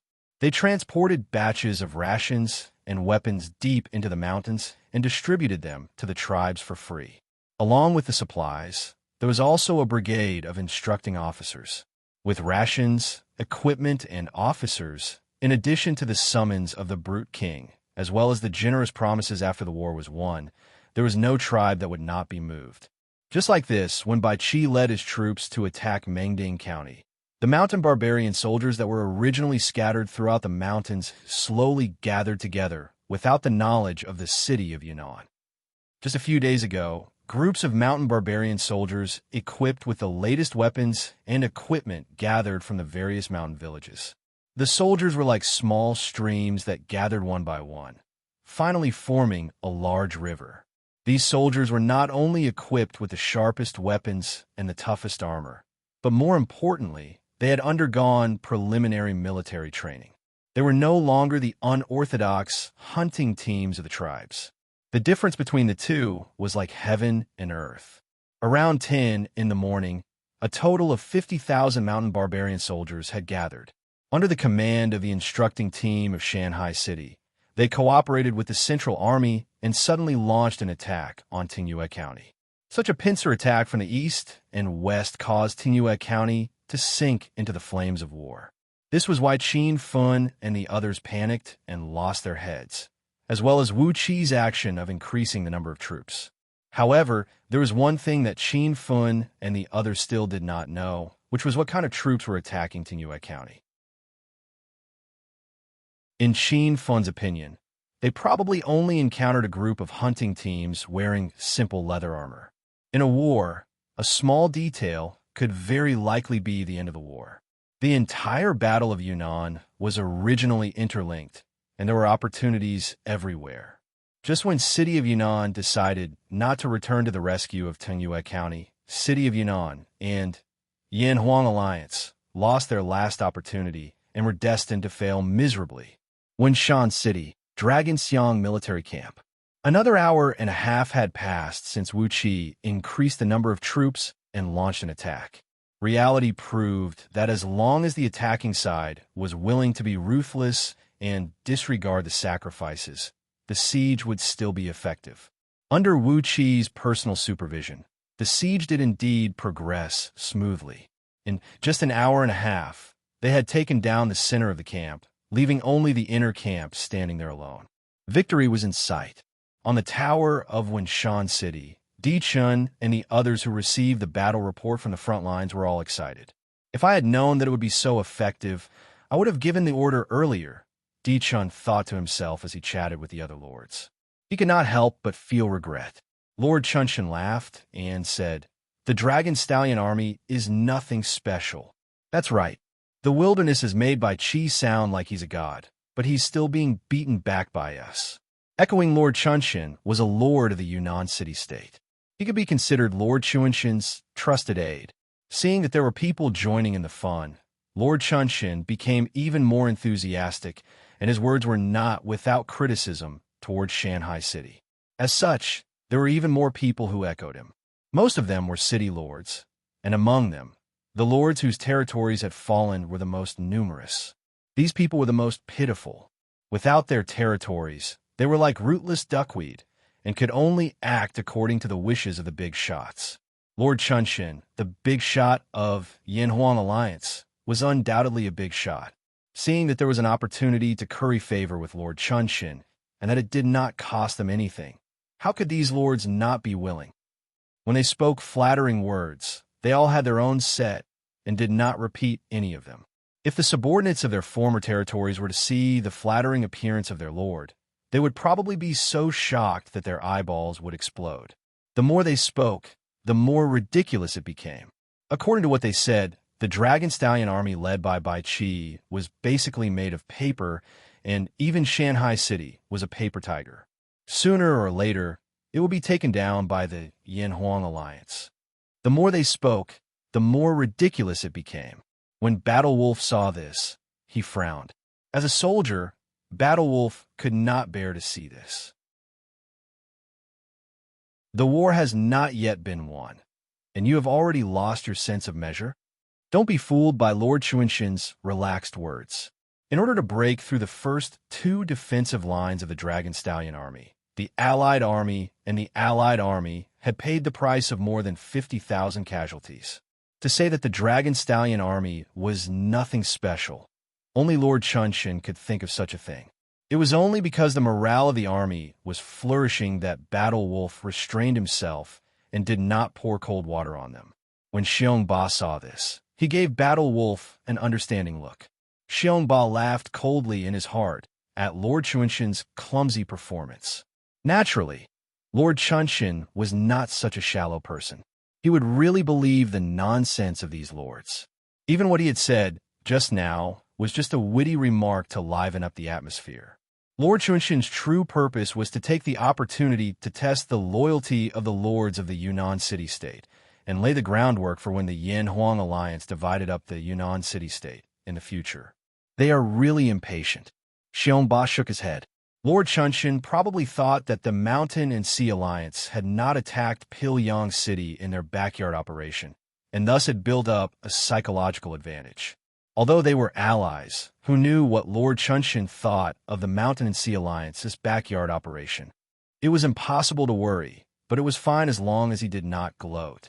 When he thought of Izhou Island being besieged by the army of Shanghai City, Xiongba's mood turned sour. Even so, because the battle was going smoothly, the atmosphere was still very lively. Among the lords present, the only ones who were depressed were the 2 or 3 lords of Tingyue County who were being besieged by the army of Shanghai City. Urgent reports kept coming in, making them very anxious. But at this time, no one cared about their lives. When it was time to abandon a chess piece, there should not be a trace of hesitation. When a chess player played, when did they ever consider the feelings of the chess pieces? As long as they could win the entire game, abandoning, exchanging, and other tactics were all part of the game. Just as Di Chun and the others were filled with anticipation, the inescapable net that Shanghai City had set up finally began to close. At noon, the blazing sun rose high into the sky. On the mountain road to the west of Wenshan City, the sound of horse hooves could suddenly be heard. Hoi Tsubing led the 1st and 2nd Imperial Guard legions, filled with a thirst for revenge, and majestically charged towards Wenshan City. In the north, the City Guard legions led by Eli were also slowly approaching Wenshan City. In the south, the Feng Yi Legion, which had been biding its time, suddenly walked out of its barracks and began to move towards Wenshan City. The 3 armies advanced from 3 different directions. Together with the Dragon Stallion Legion that was originally guarding the east of Wenshan City, they quickly surrounded Wenshan City. Besieged on all sides, the secret behind the appearance of the City Guard legions and the other 2 field legions near the main battlefield was in Yuanyang City, which was not far from Wenshan City. The Lord of Yuanyang City, the fake Burmese Little Six, was the most important chess piece that Shanghai City had buried in Yunnan City. He was also the black chess piece that Bai Qi spoke of. When the black chess piece appeared, the world was shocked. Late last night, when the Allied armies and Allied armies had teleported to Wenshan City, the Imperial Guard legions and City Guard legions had also teleported to Yuanyang City and disappeared into the boundless night. The 3 major legions spent the entire morning taking shortcuts to surround Wenshan City.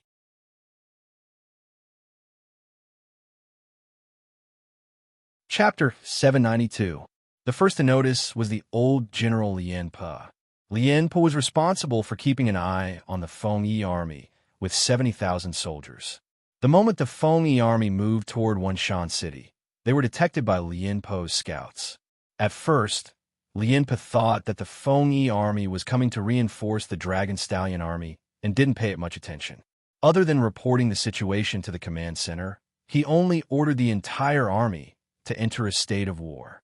It wasn't that Lien Po was arrogant, but according to the intelligence gathered by the Alliance, the Feng Yi army was just a newly formed army of prisoners of war. Although the quality of the Feng Yi army soldiers was not bad, their teamwork was terrible. As such, Lien Po was confident that he could stop the Feng Yi army with 70,000 soldiers, not to mention on such a narrow mountain path. It wasn't just Lien Po. Wu Qi and Di Chun weren't too surprised by this information, but what happened next left them completely dumbfounded. From the west, Ma Chao's Tiger Panther cavalry was the fastest. Like a bolt of lightning, they swept away all spies in their path and charged toward Wenshan City. By the time Di Chun and the others received the news, the Tiger Panther cavalry was only 20 li away from Wenshan City. With the cavalry's speed, it would only take 15 minutes. This sudden change immediately alarmed Di Chun and the others, and they even panicked. What's going on? Why would the Imperial Guards of Shanghai City appear so close to Wenshan City? Di Chun and the others were no fools. They immediately looked at the Lord of Yuanyang City, the fake Burmese Little Six. The Imperial Guards had obviously teleported here, and the closest city to Wenshan City was Yuanyang City. Di Chun and the others didn't even need to think to conclude that the fake Burmese Little Six had betrayed Yunnan City. It was even more likely that this person had already colluded with Shanghai City. Traitor! Qin Feng lost control of his emotions and drew his sword, placing it against the fake Burmese Little Six's neck. The fake Burmese Little Six, however, remained calm. I'm a traitor? I'm just working with Shanghai City. If I'm a traitor, then what's the point of selling the city to the Yan Huang Alliance? Now that things had developed to this point, Which of the lords of the cities couldn't see the Yin-Huang alliance's wild ambitions? Some of the feudal lords in the city were already feeling remorseful. If they had known this would happen, they would have surrendered to Shanghai City. As such, the lords were naturally dissatisfied with Qin Feng, the instigator of all this. When he heard the words of the fake Burmese little six, he felt a little sad. Qin Feng, on the other hand, felt as if his sore spot had been poked. He flew into a rage out of humiliation and said harshly, "Humph, you've already admitted it yourself. If that's the case, then go to hell." As he spoke, he was about to swing his sword down.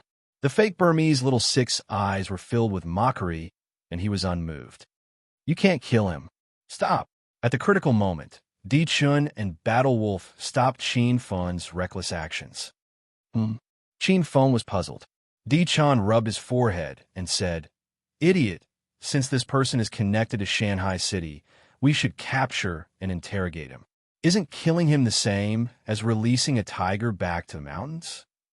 Due to his extreme anger, Di Chun subconsciously voiced out his thoughts.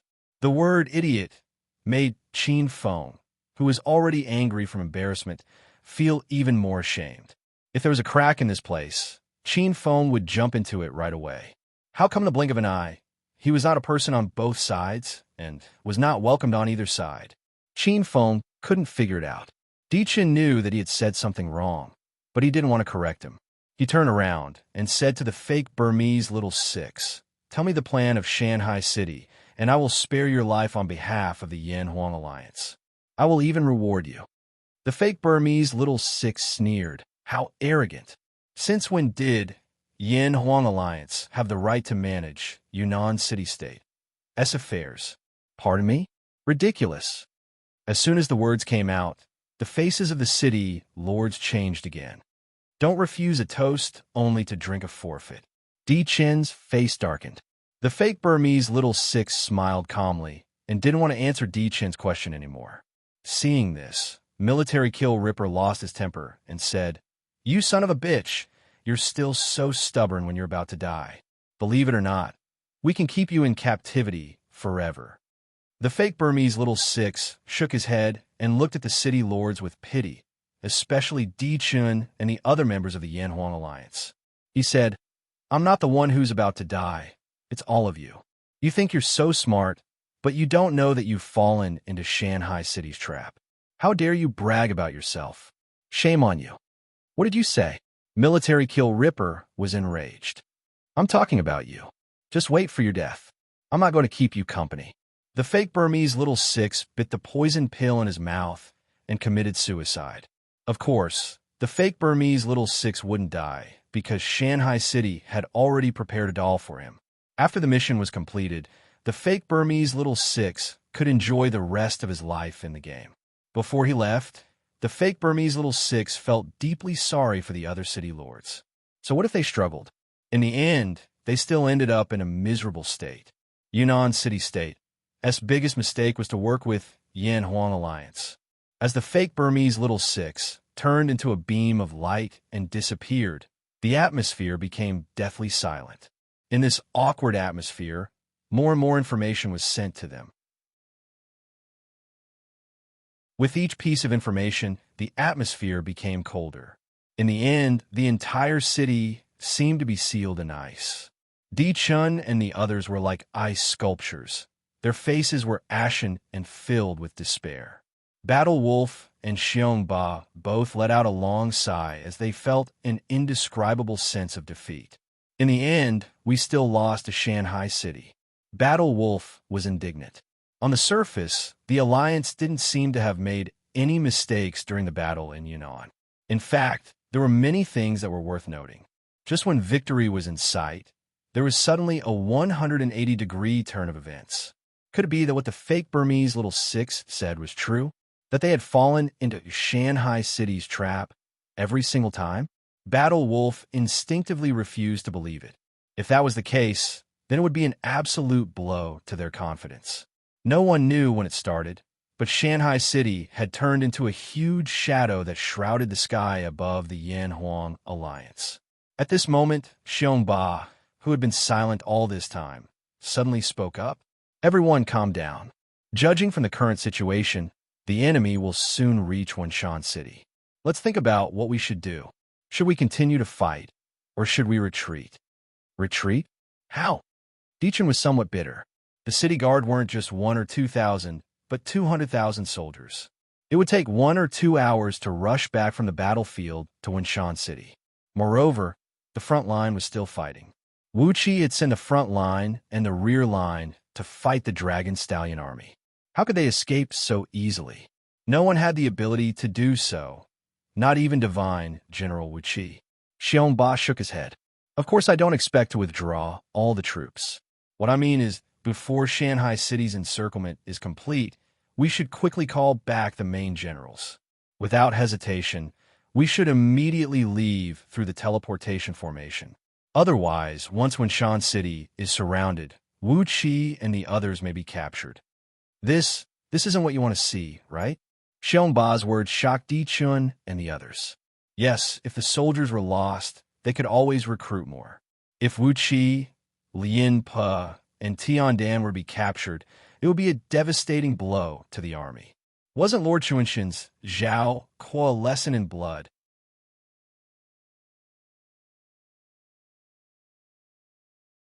Chapter 793. Do we have to do this? We still have 200,000 soldiers. We might be able to fight. Dichun could not make a decision. If they retreated now, they would be like stray dogs. If they retreated now, the Yin-Huang alliance would become the laughingstock of the world. The prestige that they had painstakingly accumulated before this would plummet because of this battle, and all of it would be reduced to zero. How do we fight? Xiongba shook his head. The enemy's 4 field armies are charging towards Wenshan City, especially the Tiger Leopard Cavalry. Once the Tiger Leopard Cavalry breaks into the city and destroys the teleportation formation, we'll end up like Zhao Qua, trapped by Bai Qi. When that time comes, no one will be able to escape. Although Xiongba's words were frightening, the others could not refute him. Then let's retreat. Lord Chunshin was the first to express his stance. He had already lost Zhao Qua. He did not want to lose Tiandan as well. Just as Dichun and the others were about to express their stance, a cold voice came from his side. None of you will be able to leave. He turned his head and saw that the one who spoke was Qin Feng, the chairman of the city-state who had lost all face. What did you say? Dichun could not react. A trace of madness flashed across Qin Feng's face. His voice rose several octaves. I said, none of you will be able to leave. We signed an agreement that the Yin-Huang alliance must help the city to repel the army of Shanghai City. For this, the city has already paid a heavy price. There is no way out. What? Once the battle is not going well, you want to leave and leave behind a mess? How can there be such a good thing in the world? Responding to Qin Feng, a group of soldiers suddenly rushed up the city walls, surrounding Dichun and the members of the Yin-Huang alliance. Seeing this, Dichun and the other personal guards drew their swords and confronted the soldiers. The atmosphere at the scene suddenly became tense. Wenshan City was, after all, the home ground of the city. Qin Feng's words still carried a lot of weight. All the city lords present agreed with Qin Feng's words and approved of Qin Feng's decision to mobilize the soldiers. As a result, Dichun and the others were immediately in danger. The two forces that were originally working together suddenly turned against each other and went their separate ways. Dichun and the others' expressions changed, but they didn't panic. Currently, Wenshan City's garrison was divided into 2 groups. One group was the Lord's personal guards, numbering around 7,000 people.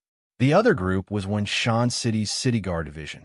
Of the 7,000 personal guards, Dichun and the other members of the Yin-Huang alliance had 500 people each, making up exactly half of the total. The remaining half were naturally the personal guards of the city's lords. Thus, the one who truly determined the difference in military strength between the two sides was the City Guard Division stationed in the city. Whoever controlled the City Guard Division would have the initiative. Qin Feng didn't even think about it, and naturally put the City Guard Division into the city faction. Because of this, Qin Feng was full of confidence. It could only be said that Qin Fun was still too young and had underestimated Di Chun and the others. Di Chun laughed and said to Qin Fun sarcastically, "Do you really think you could defeat us?" As soon as he finished speaking, the Lord of Wenshan's city, Hao Hu Yu Feng, suddenly stood up and stood beside Di Chun and the others. His intention was obvious. Vast call to Imperial Wind, "You dare!" The city lords were shocked and couldn't believe that Hao Hu Yu Feng would suddenly betray them. However, Hao Hu Yu Feng laughed and said, "Can't you see? The city is already finished. Don't tell me that I still have to stay on this broken ship and sink with you." That's right, a wise man submits to circumstances. Di Chun took over and smiled at the city lords opposite him. "If you retreat with us, you can still live a glorious life. If you continue to resist, you'll have nothing left." Time was of the essence, and Di Chun didn't want to waste any more time. When the city lords saw this, their expressions were bitter, and they didn't say anything. They brought their guards and left the city walls. Looking at the situation, they were preparing to directly teleport away. They no longer had any confidence in this battle. They were tired. There were also city lords who arranged for their personal guards to go to the front lines in an attempt to recall their territory's generals. These outstanding generals were all worth tens of thousands of gold coins. Even if they lost their territory, they could still transfer these generals to other city lords and earn a large sum of money. At the very least, they could keep them by their side as bodyguards. With the fourth system update and the release of the expansion pack, Martial Worldstorm, Royal City wasn't peaceful anymore. If they wanted to live comfortably, they not only needed money, but also strong guards. Clang! The long sword fell to the ground. Qin Fun looked at his allies gradually disappearing. His face was pale, like a poor abandoned worm. When Di Chun and the others saw this, they no longer wanted to punish Qin Fun. They shook their heads and led their troops away from the city walls. At the same time, urgent orders were passed to the front lines. Wu Qi and Tian Dan were ordered to gather 100,000 of the Alliance's backbone generals and immediately leave the battlefield. Lien Po was ordered to lead his troops back to the city to fight against the Tiger Leopard cavalry that was about to arrive. The West Gate was ordered to be closed, and the City Guard Division was stationed on the city walls to resist the enemy Tiger Leopard cavalry. Di Chun and the others were now in a race against time. As the military orders were passed down, panic was inevitable. Before the city lords left, they tried to recall their generals. The generals of the Alliance who were fighting on the front lines were at a loss.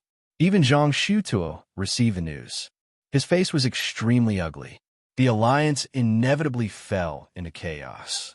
Some left, while others waited in place, listening to Zhang Shutuo, the commander of the Alliance.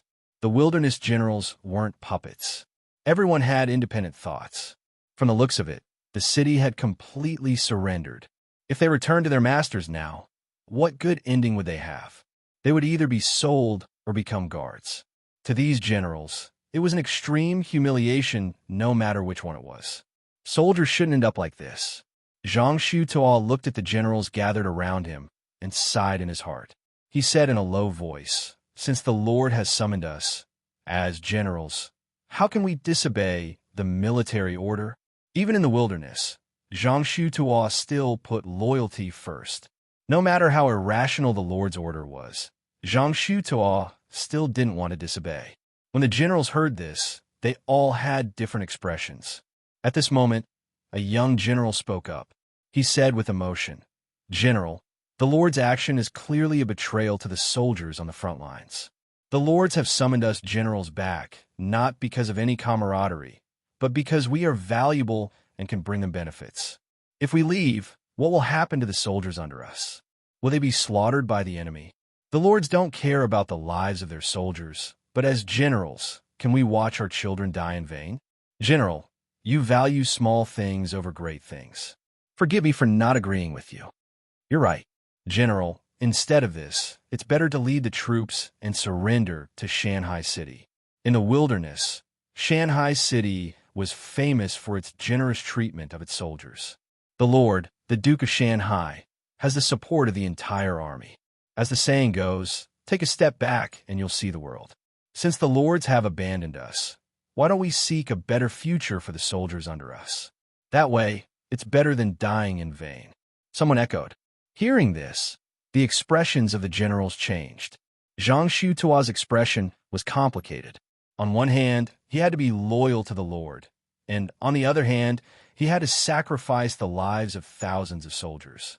When the two were incompatible, Zhang Xutua, a veteran general, didn't know how to choose.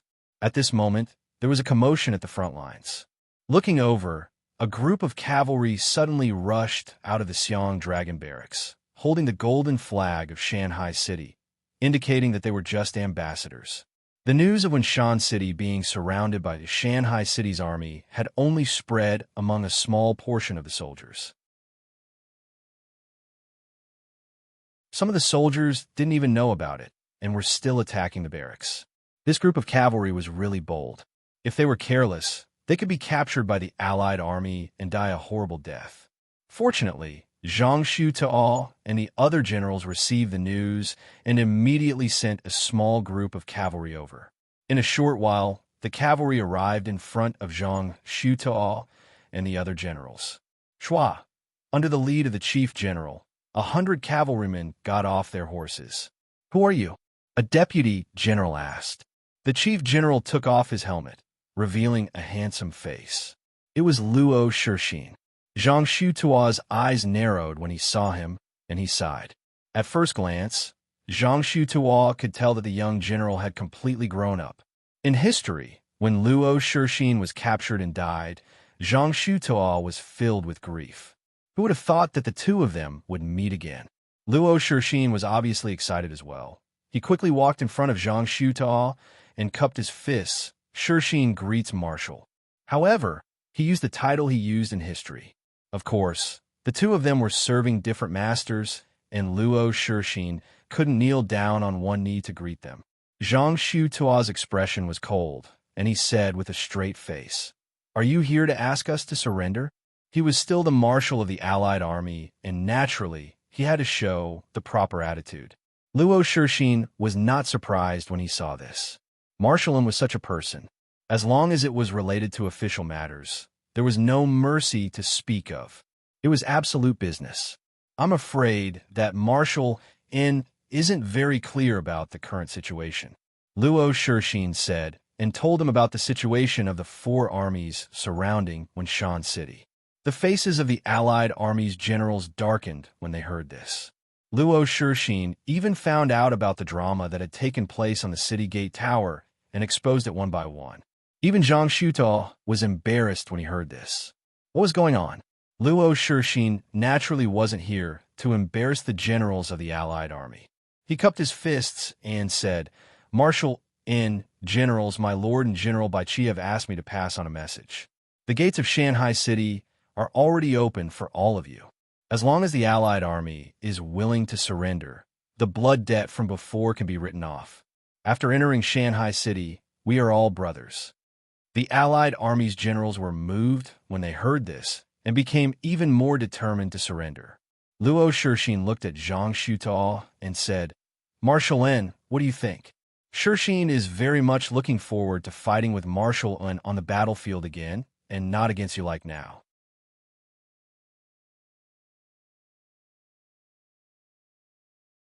Chapter 794. Luo Shixin's words had thoroughly moved the hearts of all the generals present. If Zhang Xutuo was unwilling to surrender, these generals would surrender to Shanghai City. They might even kidnap Zhang Xutuo to claim credit. Zhang Xutuo, the commander-in-chief of the coalition army, was not important enough for these generals to die for him. In truth, Zhang Xutuo had only two choices. He could either surrender or die a martyr's death like he had in history, leaving behind a good reputation. But the wilderness was not history, and Zhang Xutuo did not have the innate loyalty to his lord and country that he did to the Sui emperor. After weighing the pros and cons, Zhang Xutuo ultimately chose to surrender. Thus, everyone was naturally happy. Name: Zhang Xutuo, king level, dynasty, Sui dynasty, identity. General of Shanghai City, occupation, special class general, loyalty, 68 commander, 82 martial power, 87 intelligence, 60 politics, 45 specialty, loyal and brave, increases troop morale by 40, increases troop attack power by 15, cultivation technique, omitted, equipment, spear evaluation. A famous general of the Sui dynasty who possessed both courage and wisdom, outstanding military exploits, and was the pillar of the Sui dynasty. Zhang Shutoa was a top-class existence amongst king-level generals. If he had not died in battle, he would have become an emperor-level general and left his name in the annals of history. With the surrender of the generals, the remaining 60,000 soldiers of the coalition army surrendered to Shanghai City. At almost the same time that the coalition army surrendered, the news that Wu Qi, Tiandan, and the other allied generals had withdrawn from the front lines spread through the ranks of the allied army, inciting the soldiers' fury. When the allied troops saw that their allies had surrendered, they decided to go all out and surrender to Shanghai City as well. In a short time, the vast army of 150,000 surrendered, filling the entire battlefield in a spectacular display. The battlefield, which had been filled with fierce fighting a moment ago, instantly became deathly silent. Seeing this, Bai Qi immediately led his troops out of the stronghold and prepared to receive the surrendered army. The 150,000 soldiers were like a giant barrel of gunpowder. Having just experienced a bitter battle, the soldiers were all irritable. If they were not careful, a conflict could break out under the provocation of someone with ulterior motives. Bai Qi had spent his entire life in the army, so he naturally had a deep understanding of this. Other than sending 30,000 soldiers to capture the 10,000 soldiers still harassing the supply lines, the remaining 60,000 Dragon Stallion soldiers were left behind to guard the surrendered soldiers. As for the situation in Wenshan City, the Dragon Stallion army no longer needed to intervene. That was the truth.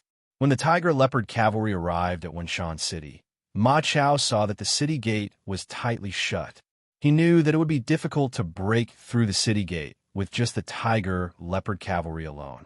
Therefore, he decided to detour around the west gate and ran towards the south. At this time, Lien Po's 70,000 allied troops had received orders to retreat to Wenshan City. Behind Lien Po's army was Feng Yi's army that had been chasing after them. The arrival of the Tiger Leopard cavalry was a fatal blow to Lien Po's army. They were like a sharp arrow, cutting the allied troops who were entering the city in two, completely cutting off the retreat of the allied troops who were still outside the city. Seeing this, the allied soldiers desperately squeezed towards the city gate, trying to enter the city to hide. Unfortunately, the size of the city gate was limited and there were too many soldiers. In times of crisis and life and death, the discipline of the army had long been thrown to the back of the minds of the soldiers. Just like that, the tragic stampede took place, and the number of soldiers who were trampled to death was uncountable. For a moment, the city gate was in chaos, and it was very lively. Fortunately, Lien Po had already entered the city. Otherwise, he might really have been buried in the chaos. Di Chun had ordered Lien Po's army to retreat to Wenshan City. Other than the objective factor of Lien Po's army being the closest to Wenshan City and the objective of defending the city, there was also a little bit of selfishness. Of course, the generals in the army were precious, and the soldiers they had brought were also very precious. They were all high-ranking soldiers and elite soldiers. Di Chun and the others also wanted to save as much as they could. They had never thought that Ma Chao would be so decisive. Once he found that the city gate was closed, he immediately took a detour and cooperated with Feng Yi's army to capture Lien Po's army. Because of the Tiger Leopard cavalry's speed, the number of allied troops who had successfully retreated to the city was only about 10,000. Being attacked from both sides by the Tiger Leopard cavalry and Feng Yi's army, and having lost their generals, the remaining 56,000 allied troops could only obediently surrender in the end. Almost at the same time, when the allied troops surrendered, the First Corps of the Imperial Guards in the west and the city guards in the north also arrived outside of Wenshan City, officially encircling the city. Seeing this, Di Chun and the others did not dare to stay any longer. They led the Allied troops and their generals and retreated pathetically. Wenshan City's lord, Hao Hu Yufeng, also left with Di Chun and the others. As for the other lords of the city, seeing that their generals did not return and not knowing what had happened at the front lines, they could only harden their hearts and leave by themselves. The huge Wenshan city became empty in an instant. With their lord gone and the city surrounded by the Allied troops, the Wenshan city guards were so scared that their faces turned pale. How could they still dare to defend the city? They directly opened the city gates and surrendered. At around 5 p.m., the Shanghai city's army entered Wenshan City. At this point, the most crucial battle of the Yunnan War ended with the Allied troops and the Allied troops' defeat. After the entire battle, almost all 200,000 Allied troops died in the Yunnan battlefield. This dealt a heavy blow to the Yin-Huang alliance, and their reputation in the wilderness fell to rock bottom. The Yin-Huang alliance's plan to stop the rise of Shanghai City had completely failed. Gaia Year 4, January 7th, Lingxi City. A night had passed, and the detailed battle report of Wenshan City had been placed in front of Ouyang Shua's desk. Other than obtaining a complete victory on the main battlefield, the Dragon Stallion army responsible for pursuing Zhang He's troops had also reaped great rewards. Zhang He's 10,000 Allied troops were far away from the main battlefield and knew nothing about what had happened there. Thus, no matter how the Dragon Stallion army's General Mu Ging tried to persuade them to surrender, Zhang He thought that Mu Ging was playing tricks. Helpless, Mu Ging could only order a frontal assault. After the battle, the Allied troops suffered heavy casualties, and only less than 6,000 were captured. The Allied troops' general, Zhang He, was also defeated by Mu Ging and unfortunately captured. After the battle, the city guards led by Eli immediately returned to Yuanyang City and teleported back to Shanghai City. The Imperial Guards led by Hua Xiubing were heading north and were on their way to Lingxi City. Ouyang Shuo would consider whether to send the Imperial Guards to reclaim Dongchuan Prefecture based on Swordsman City's movements. If nothing unexpected happened, the Swordsman City's army stationed at the Dongchuan and would make a move today. Whether it would be war or peace would depend on Feng Qingyang's strategy. The Third Corps of the Leopard Army, led by Feng Yi, would withdraw from Mengding Prefecture after replenishing the captives. Since Mengding Prefecture had already been captured, Feng Yi's corps would abandon their encampment at Zhun in Prefecture and move north once more to rendezvous with the 1st and 2nd Corps of the Leopard Army stationed at Guilin Prefecture. Thus, the Yunnan battlefield would be left to the Dragon Stallion Army to clean up.